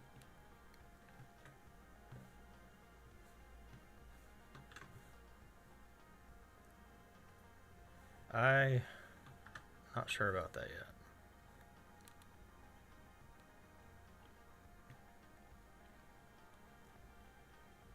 I haven't done much research into it yet. I've just watched 2-Click Phillips videos. 3-Click Phillip? I don't know. He's been testing it.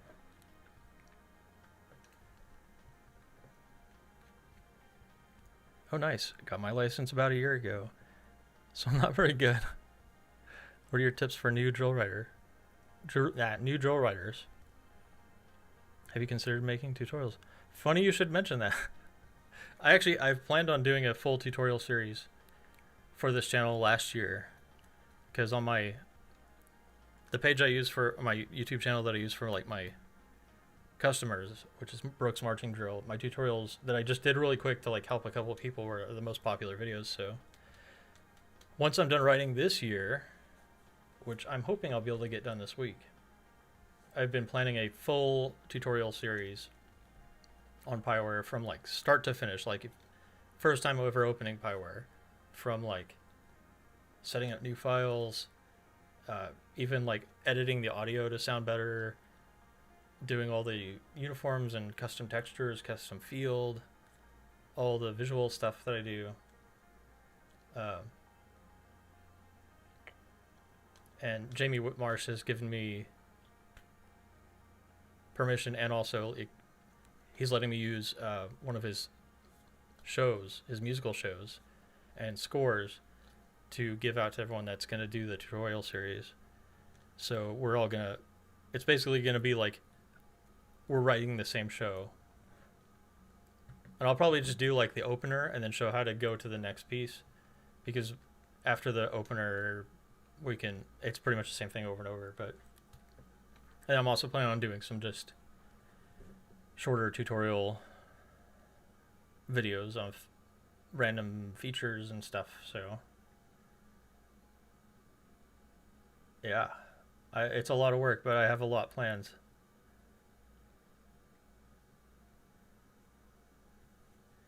That'd be so amazing, because a lot of everything out there seems to mostly be partial bits. Everything is so hard to piece together, all the information cohesively. I understand that from other tutorials I've tried to follow. I like, there's some tutorial series that are really good, like Andrew that does Blender tutorials. His donut tutorial for 3D modeling. That's kind of what I'm going to base the series also off of, where it's going to be like a bunch of like a series of like maybe 30-minute videos, and each one will focus on like a different part of doing things and how to put it all together in a show. Like, so you literally can follow along every single step of the way. Same music, same scores. That's what helped me the most when I was learning Blender, is being able to actually like start to finish do something and see how the tools are used and stuff. But even still, there's going to be stuff that I won't touch, like I won't get to, because there's some stuff I just don't use, which I feel awful about. Like the sketch library.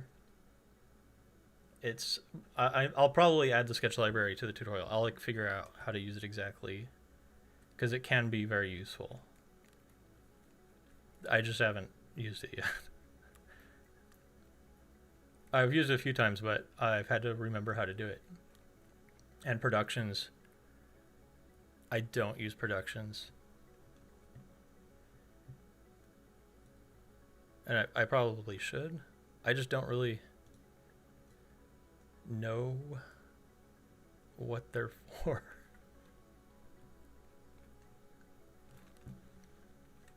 And the traditional tools,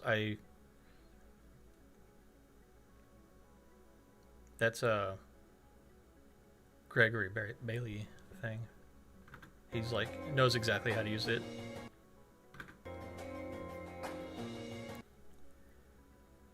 So I think I'm gonna have them all face the direction of their turn, so we can get some playing of like colors off of how their uniforms look. Use productions like crazy. I did use them when they first came out, but I stopped for some reason. I'm not sure why.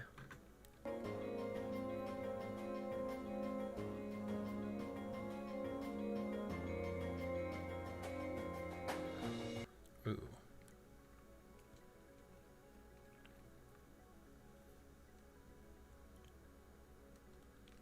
Oh, yeah. You thought I was talking about production sheets. Yeah, I use that. Productions are like the way that assembles files, drill files or something. I use production sheet all the time. How long have you been writing drill for? How long have you been involved? I marched my first show in high school in 97, 98. And on trumpet. And that back then, my school didn't march freshmen. They would invite some freshmen to march every year, but I didn't get invited. Or I didn't really want to my freshman year. And then my sophomore year, as soon as I started learning the show, I was like, this is awesome. And then I went to a contest and saw I saw Broken Arrow and Tulsa Union and Owasso, some other schools from around the country at contests. I was like, this is amazing. And then I think the next year I got the Pyware demo, which was limited to 100 counts. No, 80 counts and 100 performers. And I just wrote hundreds of little 80 count drill things. I marched Blue Knights in 2002, which was awesome.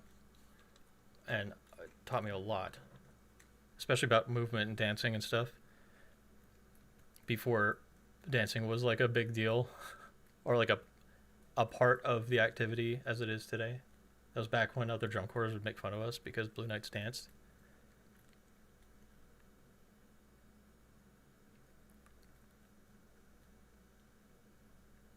That moment with lines developed nicely. Thank you. I forgot when was it? It was 2001 or 2. I was really wanting to get a full version of Pyware to start practicing writing drill, but I couldn't afford it.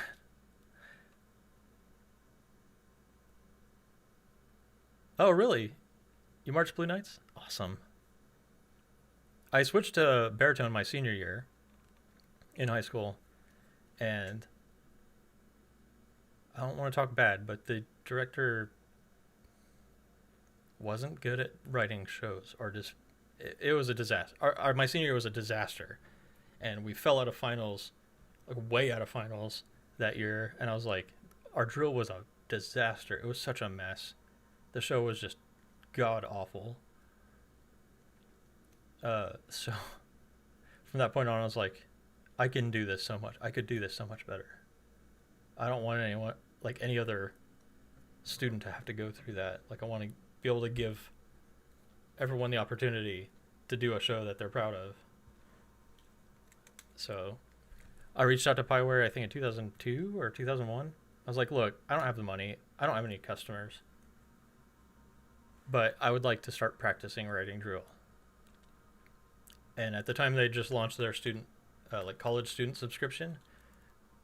So they're like, yeah, we'll give you a college subscription for 6 months for free, and we'll just renew it until you get your first customer, and then you can pay us to buy the software. So in 2006, I got my first gigs, which is a completely different story. Just a little bit of a nightmare. But it got me into writing. But yeah, I was going to march baritone in Blue Knights. Then I was having I was going through some really bad depression right before All Days in 2002. I was like, I'm not going to march. And then they called me the first day of tour. They're like, we need you. I was like, okay. They're like, we'll pay for your tour fee and we'll fly you out tomorrow. I was like, screw it, I'm going. I went out there, got off the plane, got on the RV, got out to the field, dropped all my stuff off, and I ran right out there.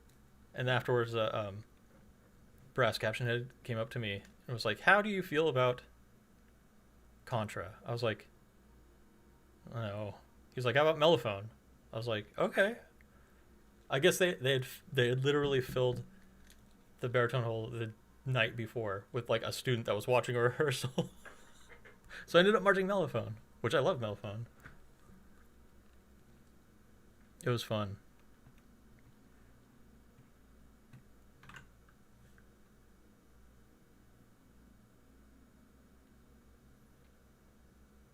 So, Moldy Man.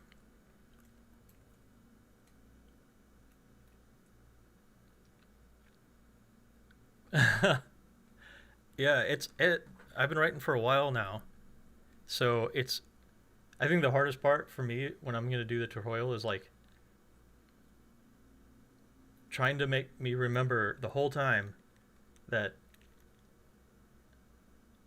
stuff that I might never think about anymore is stuff that might confuse people. So I really need to, that's going to be the trickiest part.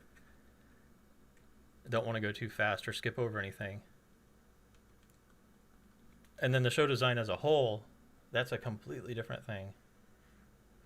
I actually downloaded the BOA Adjudicator Handbook PDF, and I am planning to do a series of videos just going through that, because once I started learning contests around here anyway, all use BOA judging sheets. So once I actually like sat down and read it and understood it, I started designing. Whoops. I started designing for what the judges were looking for specifically, and instantly, like, all my groups started doing better, which was cool. And the shows were better too. So I think that would be really cool and useful to go through that stuff.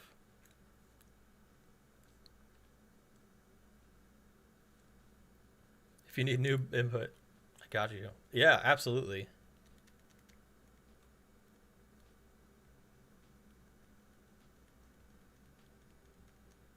I think one of the first lessons I had to learn when I started writing for like really competitive groups is that it does not matter how cool what the horn line and band is doing visually.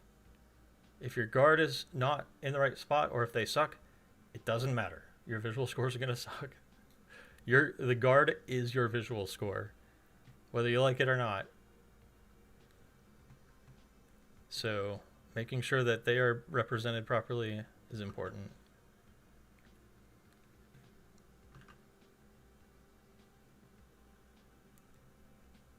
wasn't what I wanted.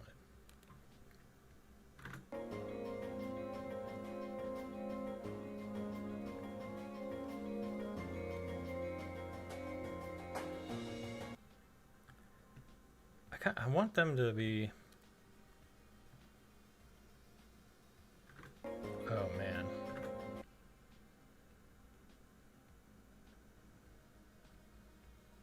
Bad guards and bad guard designers will ruin good drill. Yes. Big time. I love when I work with a group that has a guard director that knows what they're doing.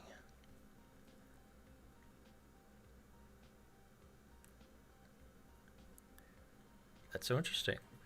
I'm from Pacific Northwest.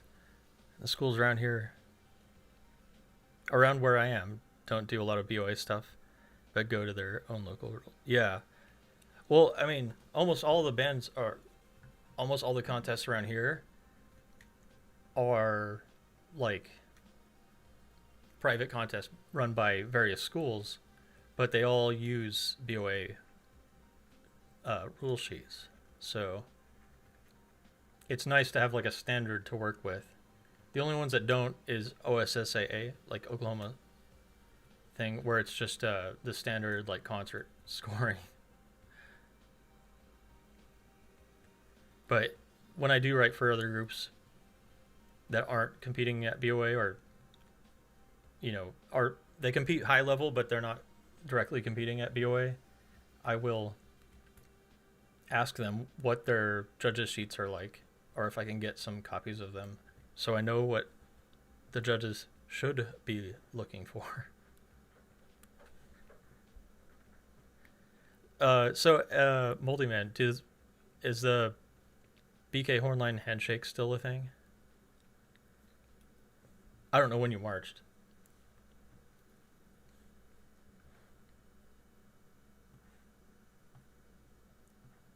But I always thought that was a neat thing.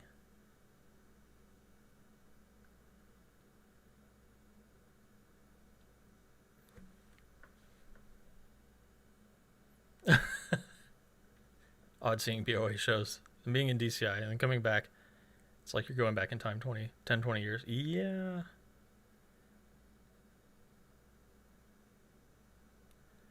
It's like when I write for these Texas bands that do, like, they only compete at UIL, which is like their state organization that runs all that stuff. Like, their scoring sheet is literally like marching and playing. And they're like are doing all these crazy things with props and dance. I'm like, are you doing this just because the other groups are doing it? Are you doing it because you want to?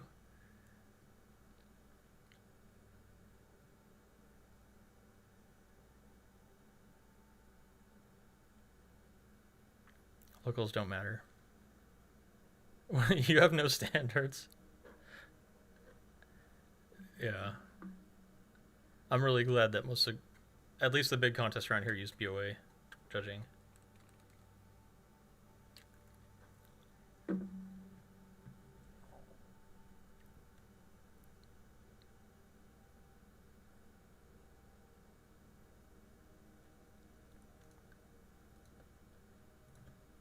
Actually got updated this year. Oh, Blake, was that for UIL?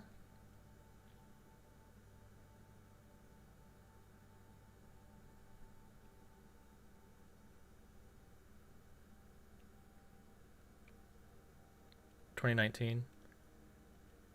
I'm guessing that the Hornline handshake probably isn't a thing anymore.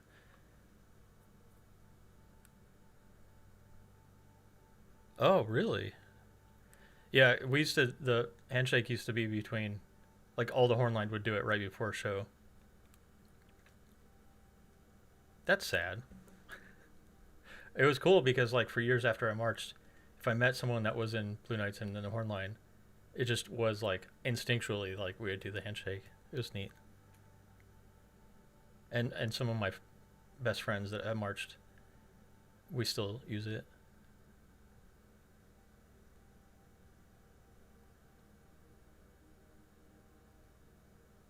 Awesome. So the designs on the sheets now. That's cool. That's good.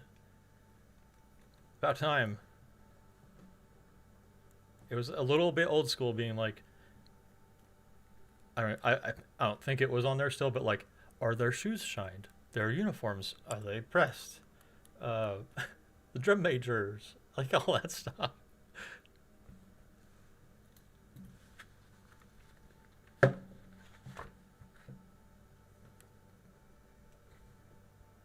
Been preaching horizontal orchestration because everyone only thinks vertically.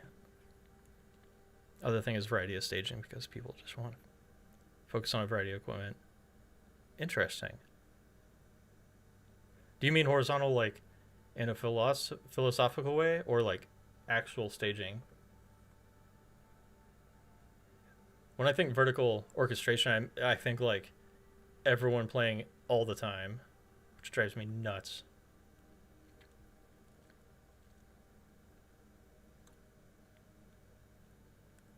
Similar around there? Really?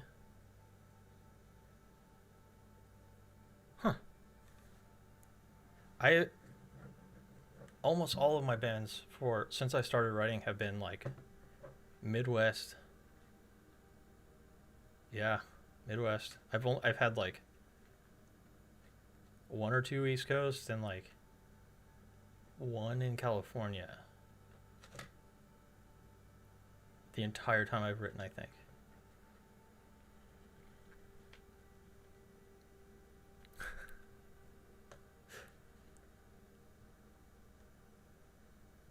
Awesome. I appreciate it. I should probably have checked that. I have one Texas group this year. Texas groups are hilarious to me because they'll have like 200 people in their band. They're like, we're small this year. I'm like, 200 people. Yeah, that's small.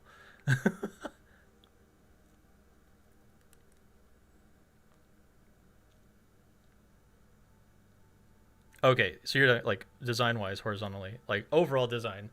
There's a lot of ways. Yeah, vertical. It's easy to make a cool vertical moment, like a moment in the show where everything comes together. Connecting those parts is hard and takes planning. But when it's done well, you get rewarded.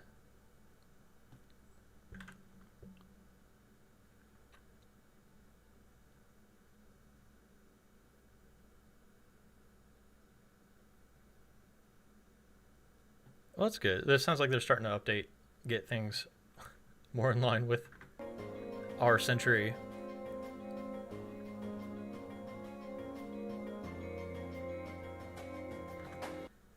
See, I have them. I set them to all face the direction of their move. I don't like it. I don't like the way it looks. I'm just gonna have them stay facing center. What I would like them to do is actually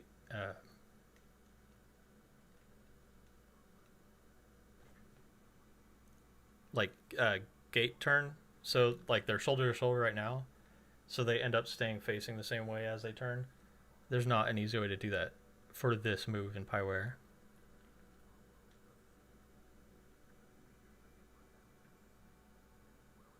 It might be your best joke. Joke. Doesn't fit into your act. Yeah. Okay. That makes sense. Well, I was thinking with like all the pun-based shows that have become popular in like the last 10 years, which I'm getting a little bit tired of, but it's like every show needs to be a musical pun. I'm like, come on. Yes, Broken Arrow did that a couple times and it worked very well. But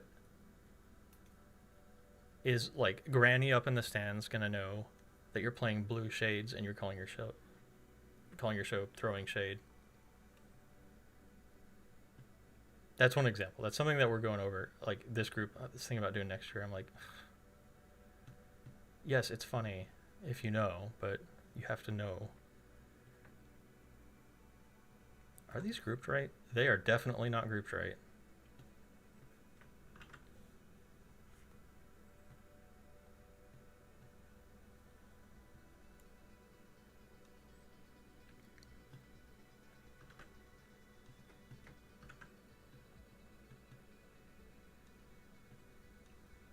This is the part I'm excited about.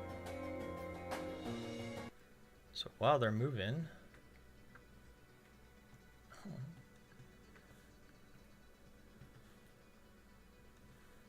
I'm just gonna have them turn. No.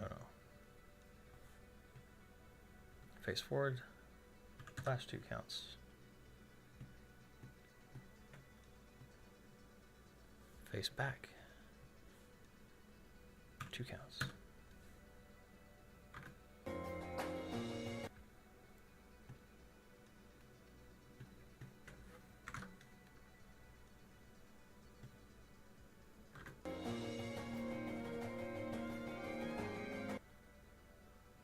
I was like, why do I have this waypoint here? It's for the props.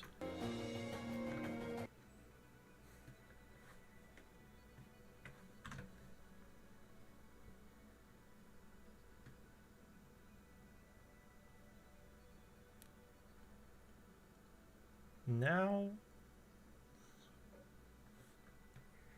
I have to decide.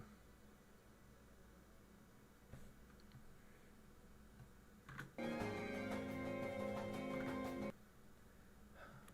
we go again.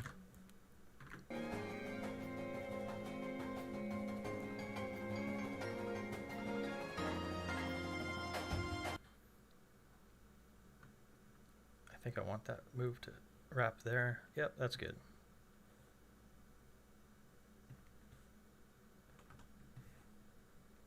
Nope.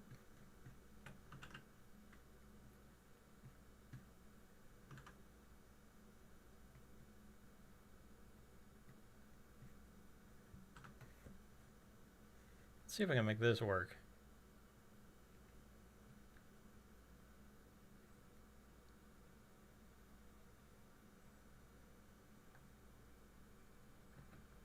Use some morph into the follow leader, and it's not going to work.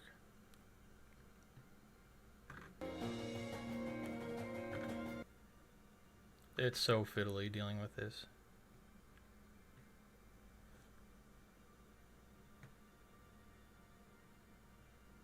That kind of did it. Oh my god.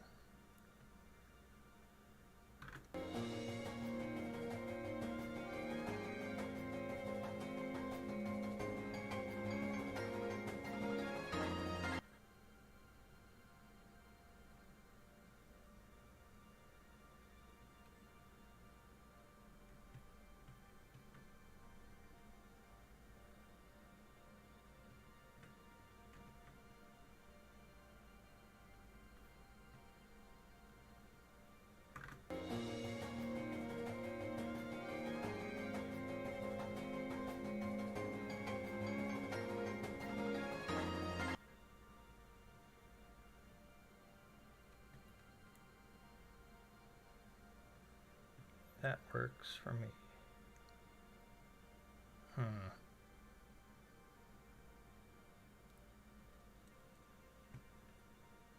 Might do a trick.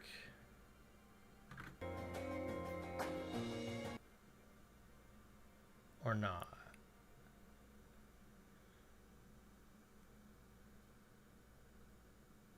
Oh, come on.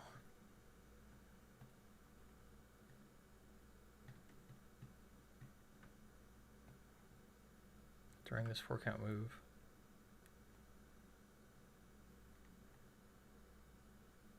Sneakily push them back to create the separation I want for the next move.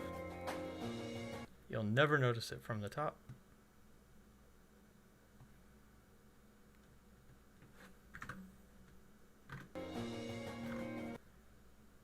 But it will help with this move.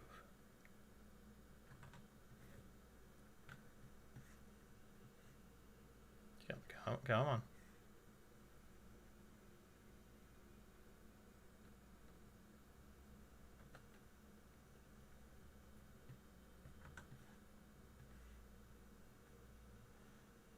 I love this song. I said that last time too.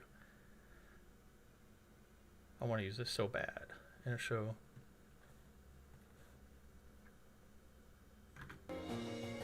I figured out what causes that, by the way, if anyone else is wondering. Whenever you do a follow leader in the first person, like, they like jump forward. If you take this anchor closest to the start and put it on the start, it won't do that anymore.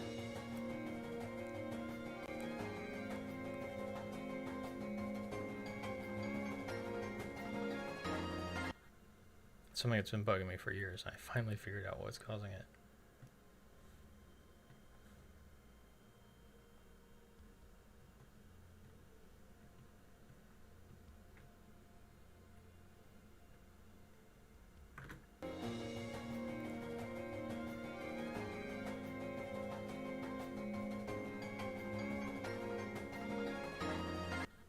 Yes, I like it. I'll have them face the direction of their move. Whoa, did they do the Skippy thing? A little bit.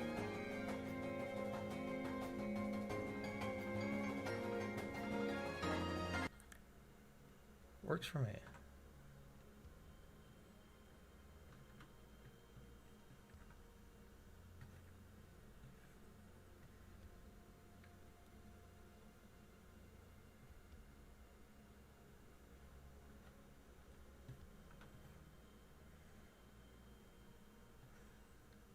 Working our way into the company front.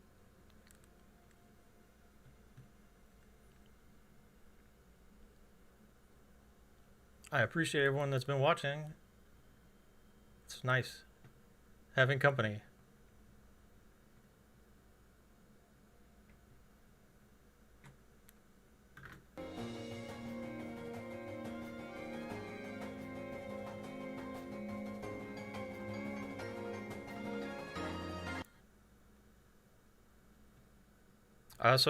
I'm hitting enter.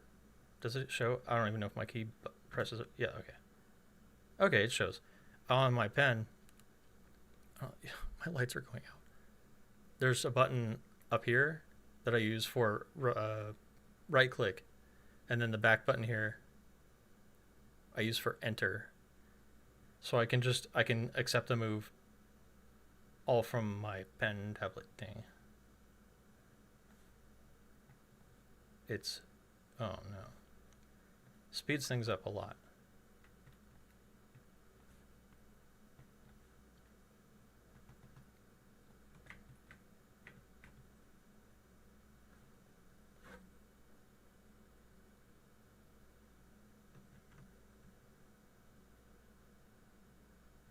Okay. I need to talk to Dustin about that. It's adds some weird. It doesn't put anchor points where you like the nearest position. I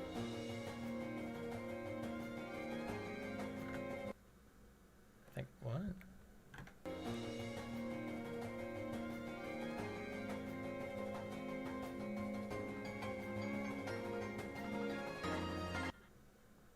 Close enough. It's very cool to just watch the process. I figured that it might be useful, considering like the live stream that I posted on my other channel years ago ended up being like crazy popular, even though it was like so boring. I just was working on like the same couple sets. Well, I'm doing the same thing now. Same couple sets aimlessly for hours, but a lot of people watched it. I was like, okay, I can see the benefit of that.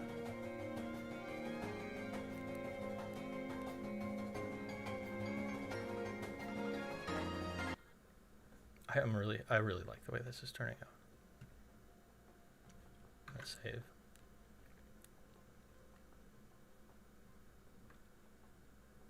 I need to rescue the the drum line.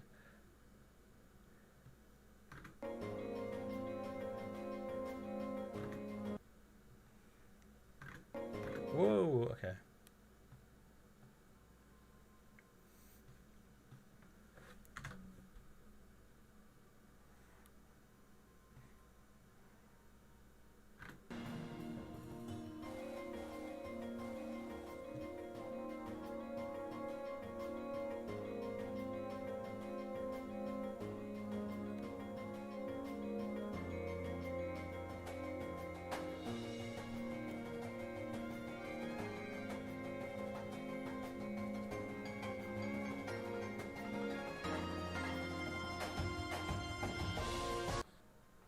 Yeah. See where I'm going with this. It's going to be very cool.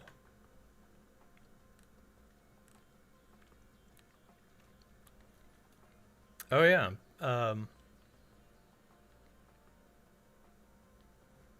Speaking of where you're from, Moldy Man, I saw that Pacific Crest had a visual designer opening. I doubt I would get it, but I'm going to apply anyway. I need to start actually getting my name out there, I think. My ultimate dream is to write for drum corps, to write for drum corps at all. I would love to be a visual designer for a drum corps. So I need to just get out there. I need to start trying, at least letting people know that I'm interested.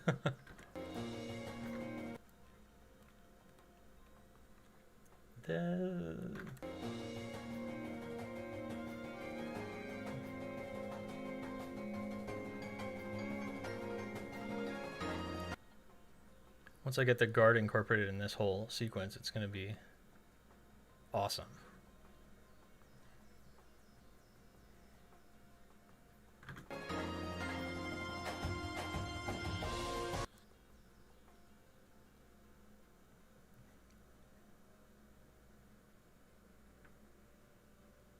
What can I do in 4 counts?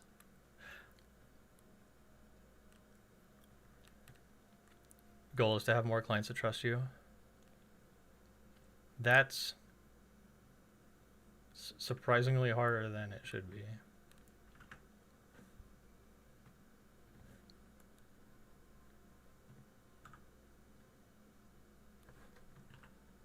I do not like it when I don't feel like I'm being trusted. And visual designers are always the first, our drill writers are always going to take the blame before anyone else. Someone at your college marching band marched there? Yeah.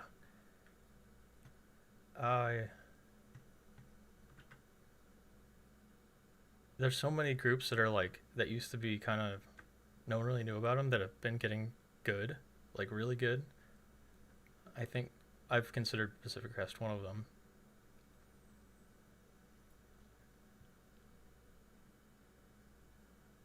Yeah, here's what we want. Make us happy.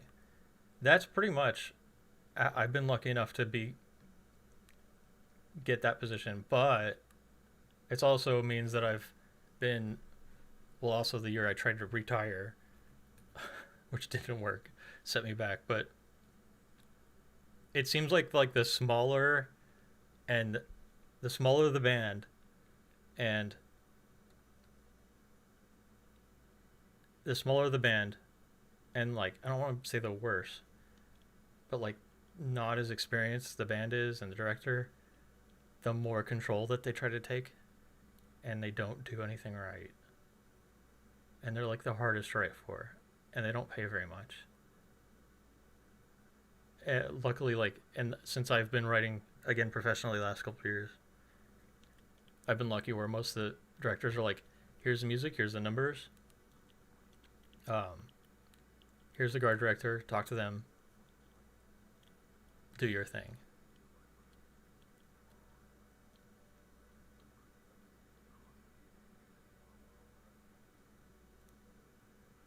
Love their 2019 show. I am so ashamed to say that I don't remember what it was, or if I even saw it.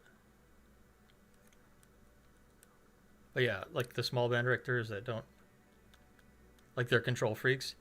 The only reason they're not writing the drills because they don't know how to use Pyware, and they don't realize it's almost like working with a guard director that's in charge of an entire program, where time and space and ambition don't operate in our universe. That stuff doesn't work. That won't work. That's impossible. Or you really shouldn't do that. That's very hard.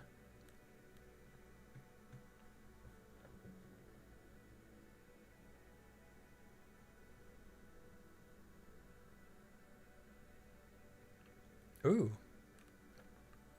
Previous designers worked top 4 core. Top 3 at BOA. Wow.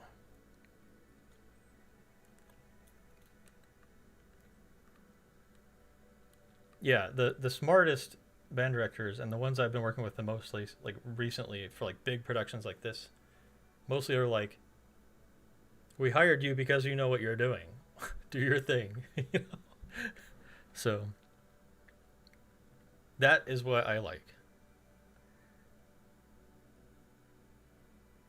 Really? Hmm. Uh, Hinshaw. That's another thing is like the big names. They're big names for their band, the ones that you know them for. You don't know them for all the like 50 other groups that they write for every year.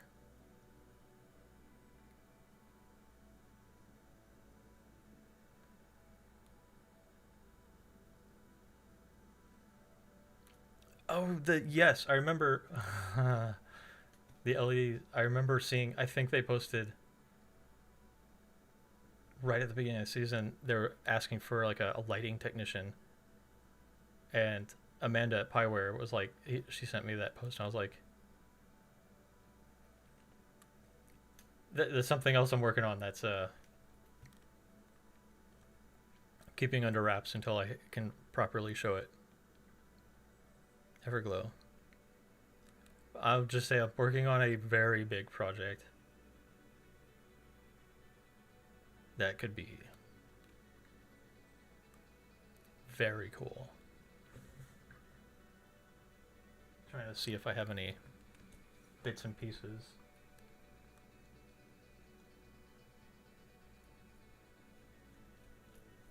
It's just parts everywhere.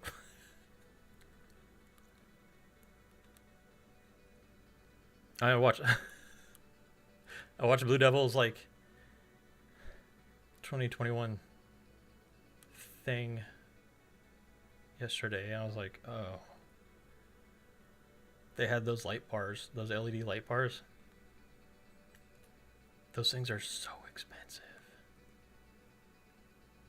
Those things are like just crazy expensive. Those light bars. I don't know. Did you guys watch that Blue Devils production thing? I was confused.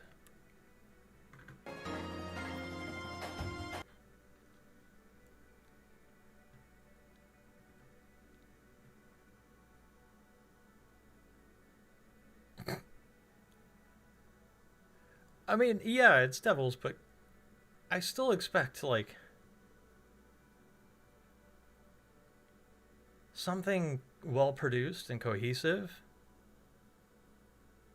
and like entertaining. That was just, it confused me. It was like they just,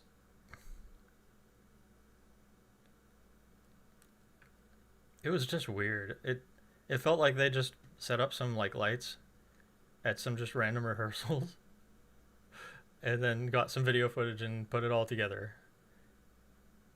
Vanguard's was freaking awesome. Amazing. Vanguard did that was amazing. It was so good.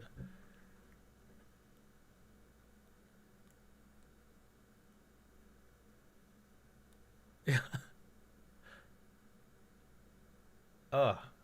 Like what Vanguard did is like what Blue Devils hoped to do with the medium, like mix up, just to expand what marching was, you know, to rethink. Wow, okay, rethink what is possible, but Vanguard did it so well.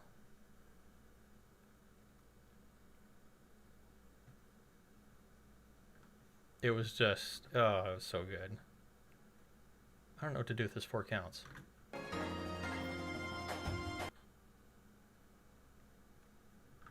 My original thought was like,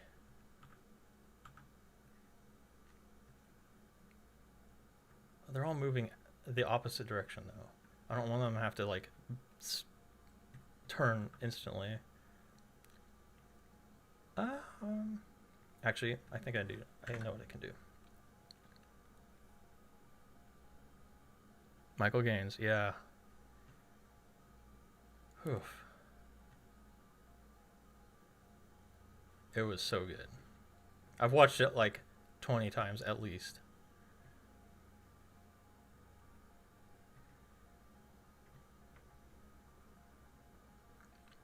The thing is, like, what Blue Devils did,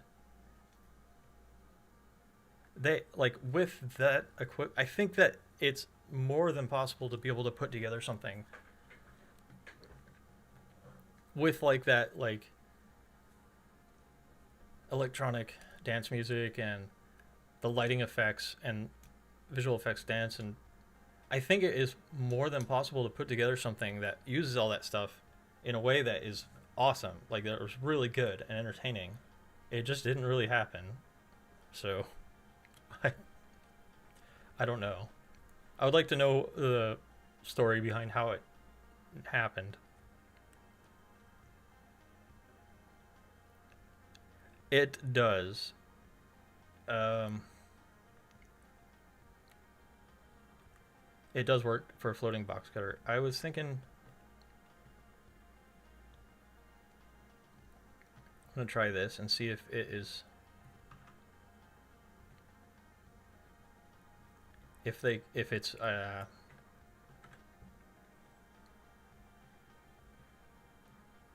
if I can make something happen in 4 count. 4 counts is not a lot. That's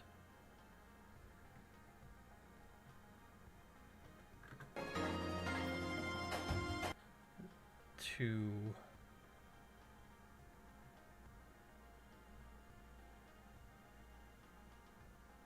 No.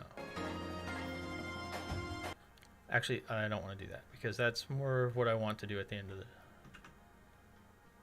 thing.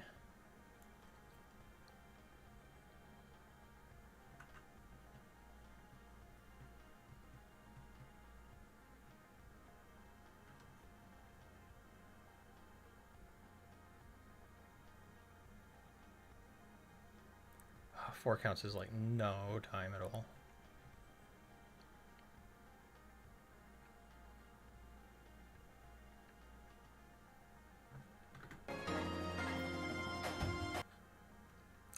I'll do this, I'll try this 100 different ways and I'll end up going with the simplest one.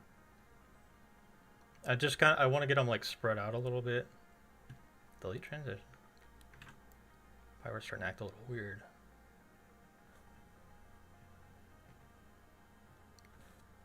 I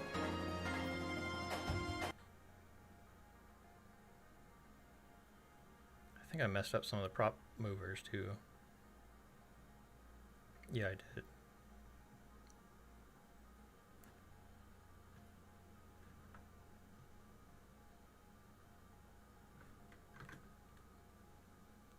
I also need to see if I can get I need to get the drumline and the tubas out. Oh, there's a bunch of people not moving. Oh man.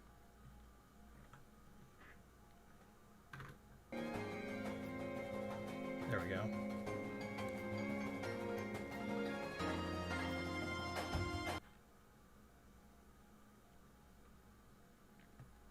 I guess I could have them go all the way up to, I could use this whole 8 counts.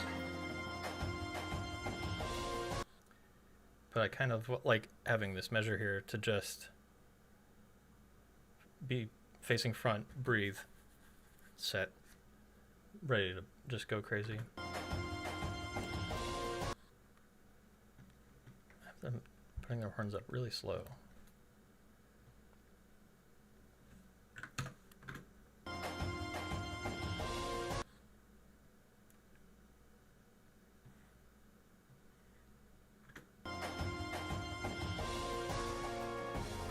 I love this 8.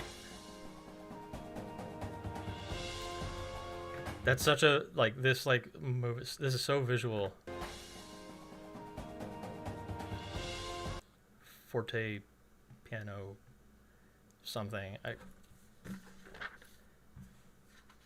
I'm out of practice on my music theory.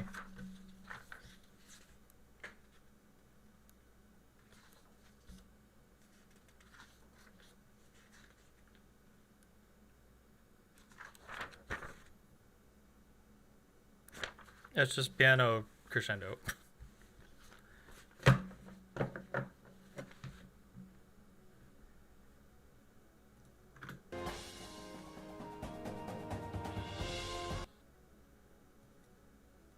I want to get to the rest of the fun stuff.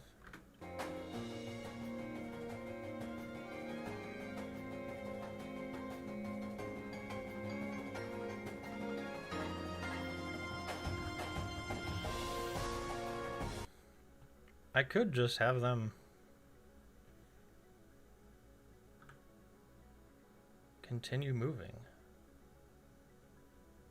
and spread out a little so they're not playing to the back of each other's heads.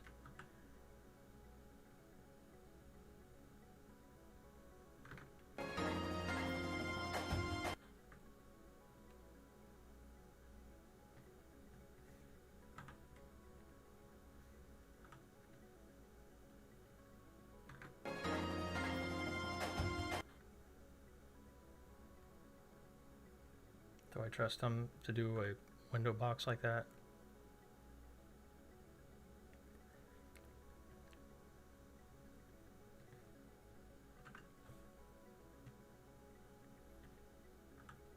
I have an idea.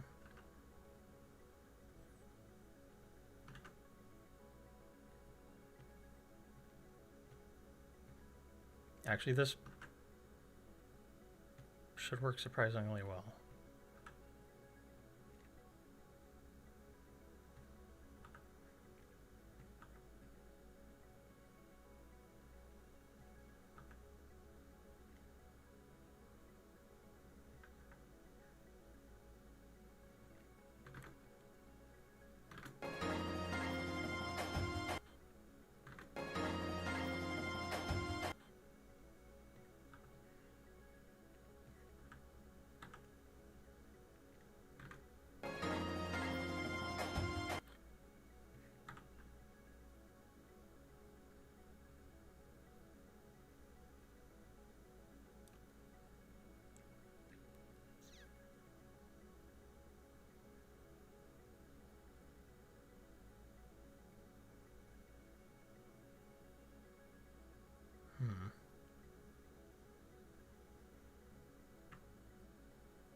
Ah, no.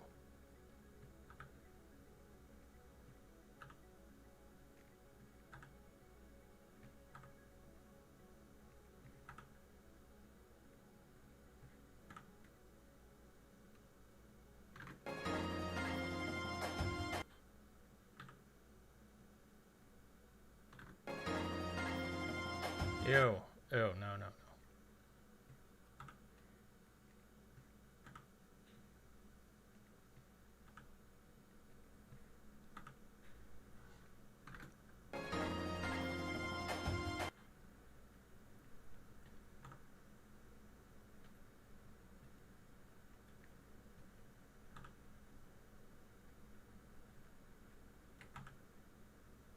Wait, what?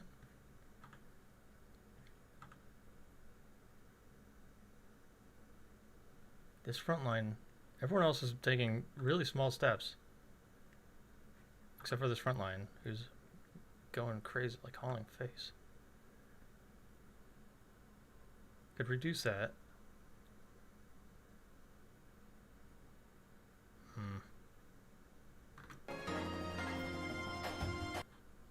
But if they're in a 4x4 block, I don't want them to be 2 steps off.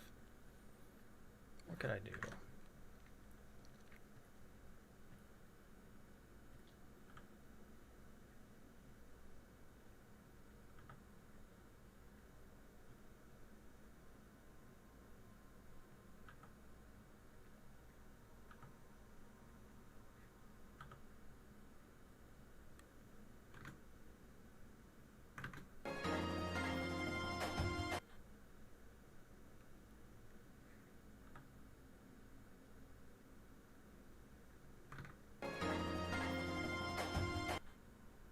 You know what?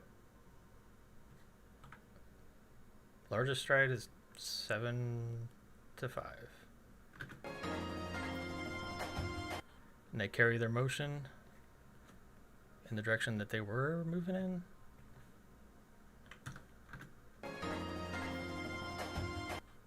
I like it.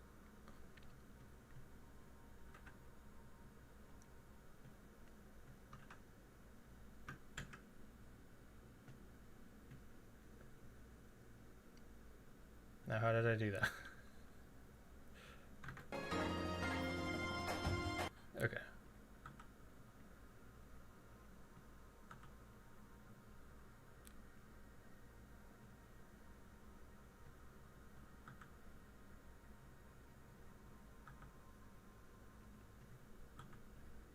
I think that was right. Is it?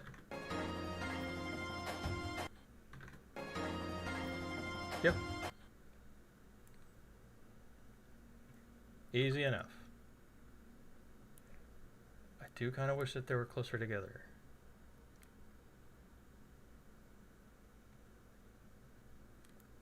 Or further apart.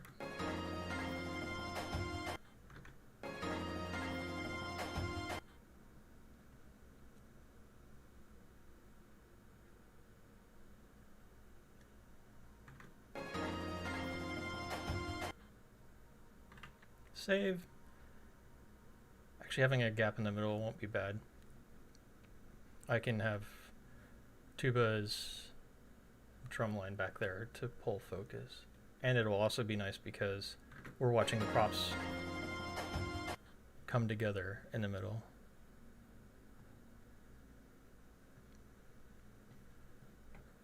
I know I'm just like slamming over the guard.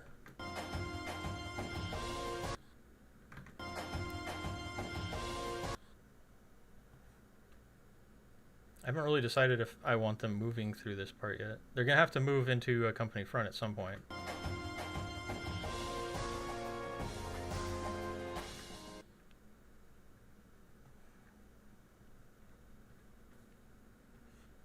Try something real quick for visuals.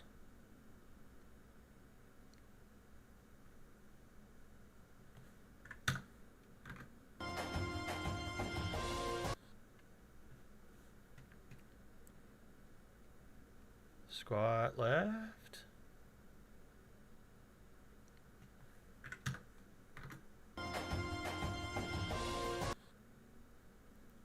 And then I will...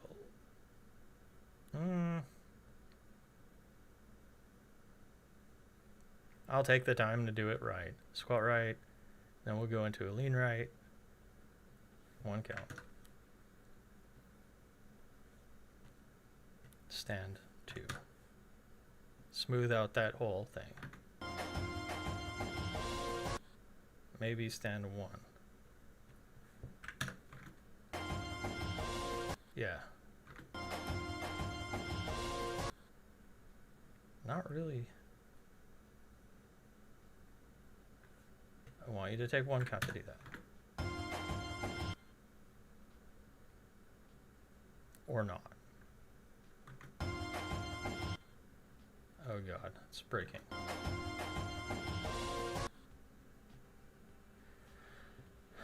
Start fighting with visuals. Here we go. Oh, heading out. Get your 4 to 5 hours of sleep. I'm probably about to do the same. I appreciate you stopping by and hanging out. I need to recharge my battery so my lights will work. I should probably just get a new power adapter. But yes, thanks for stopping by. It was fun. I want to do this more.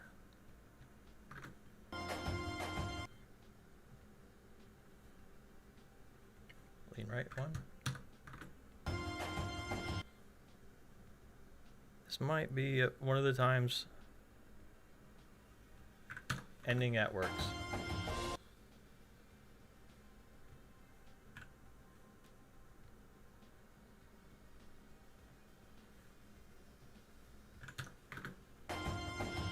Oh no, no, it's all breaking again. Oh god, it all broke. Start over.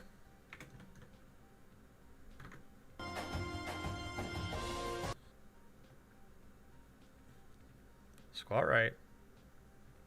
Take 1 count. Boom.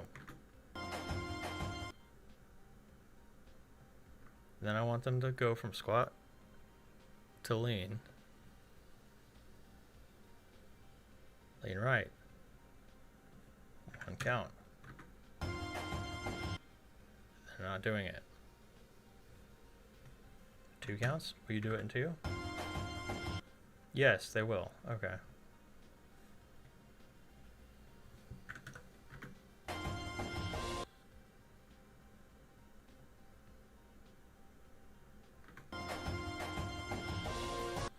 It's a little janky, but it'll work.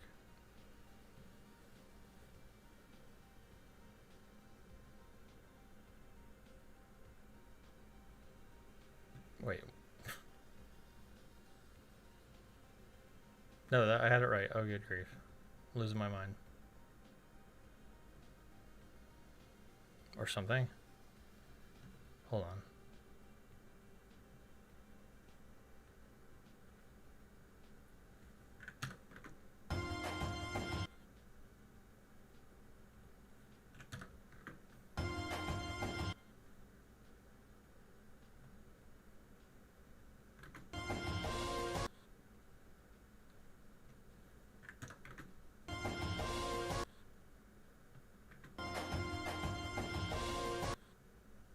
Okay. This is what... Sorry, I know I'm not talking. I'm going to get this visual wrapped up, and I think I'm going to call it a stream.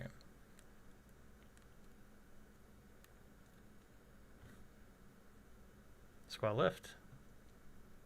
2 counts later. Lean. Yeah, left. 2. Then stand. Feet together. 1.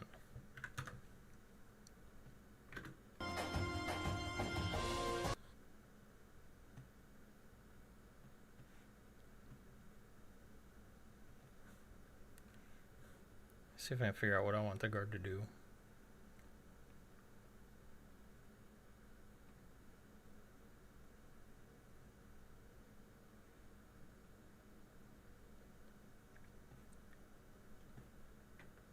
Ooh, having the guard.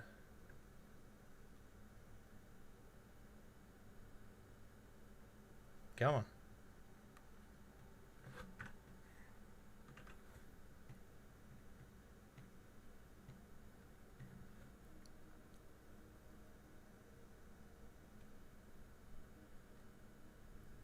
Do I want all the guard in front, or do I want them split? I think...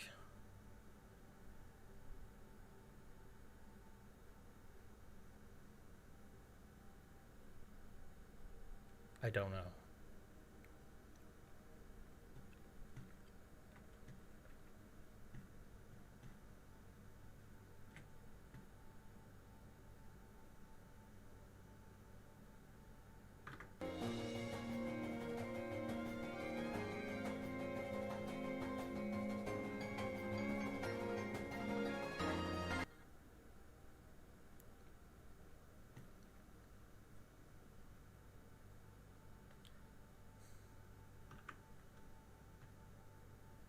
I'll have to experiment with it.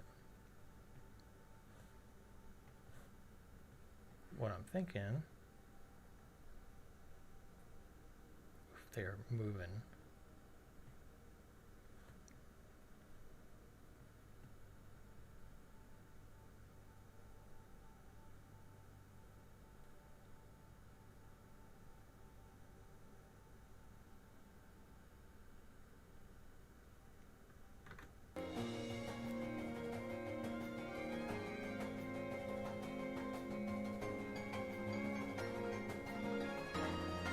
mess something up.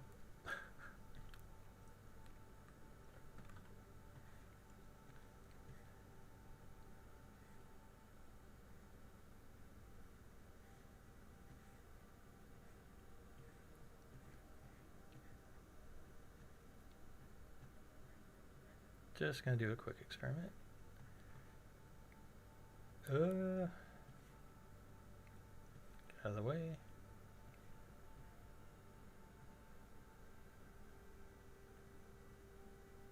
Yeah, this is gonna take a lot of fiddly work.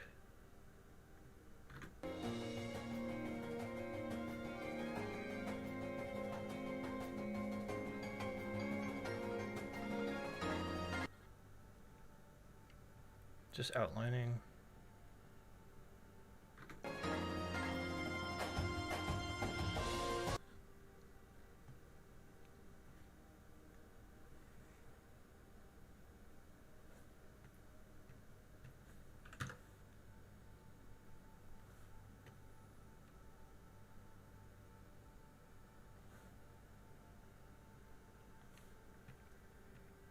Let's see how this looks. I'm going to spin, wind up, then toss. This might be too fast for this. Nope, it's perfect. Save. We'll take one final look, and then I'm going to head to bed. I won't. I'm not joking anyway. I'm not going to be in bed. I'll probably keep working on this. Or maybe take a break and play some video games. Alright, let's check it out from the top.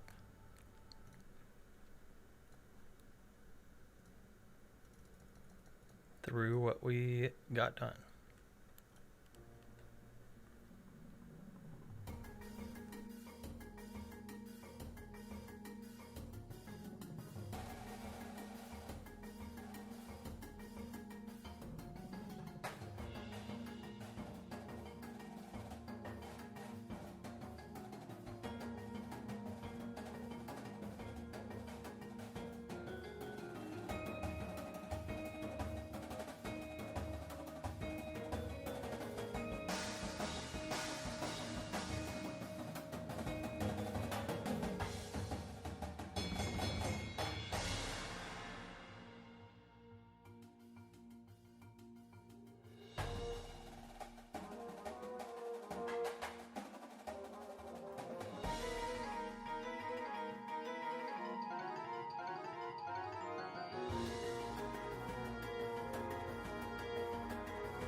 I have been talking to myself the whole time.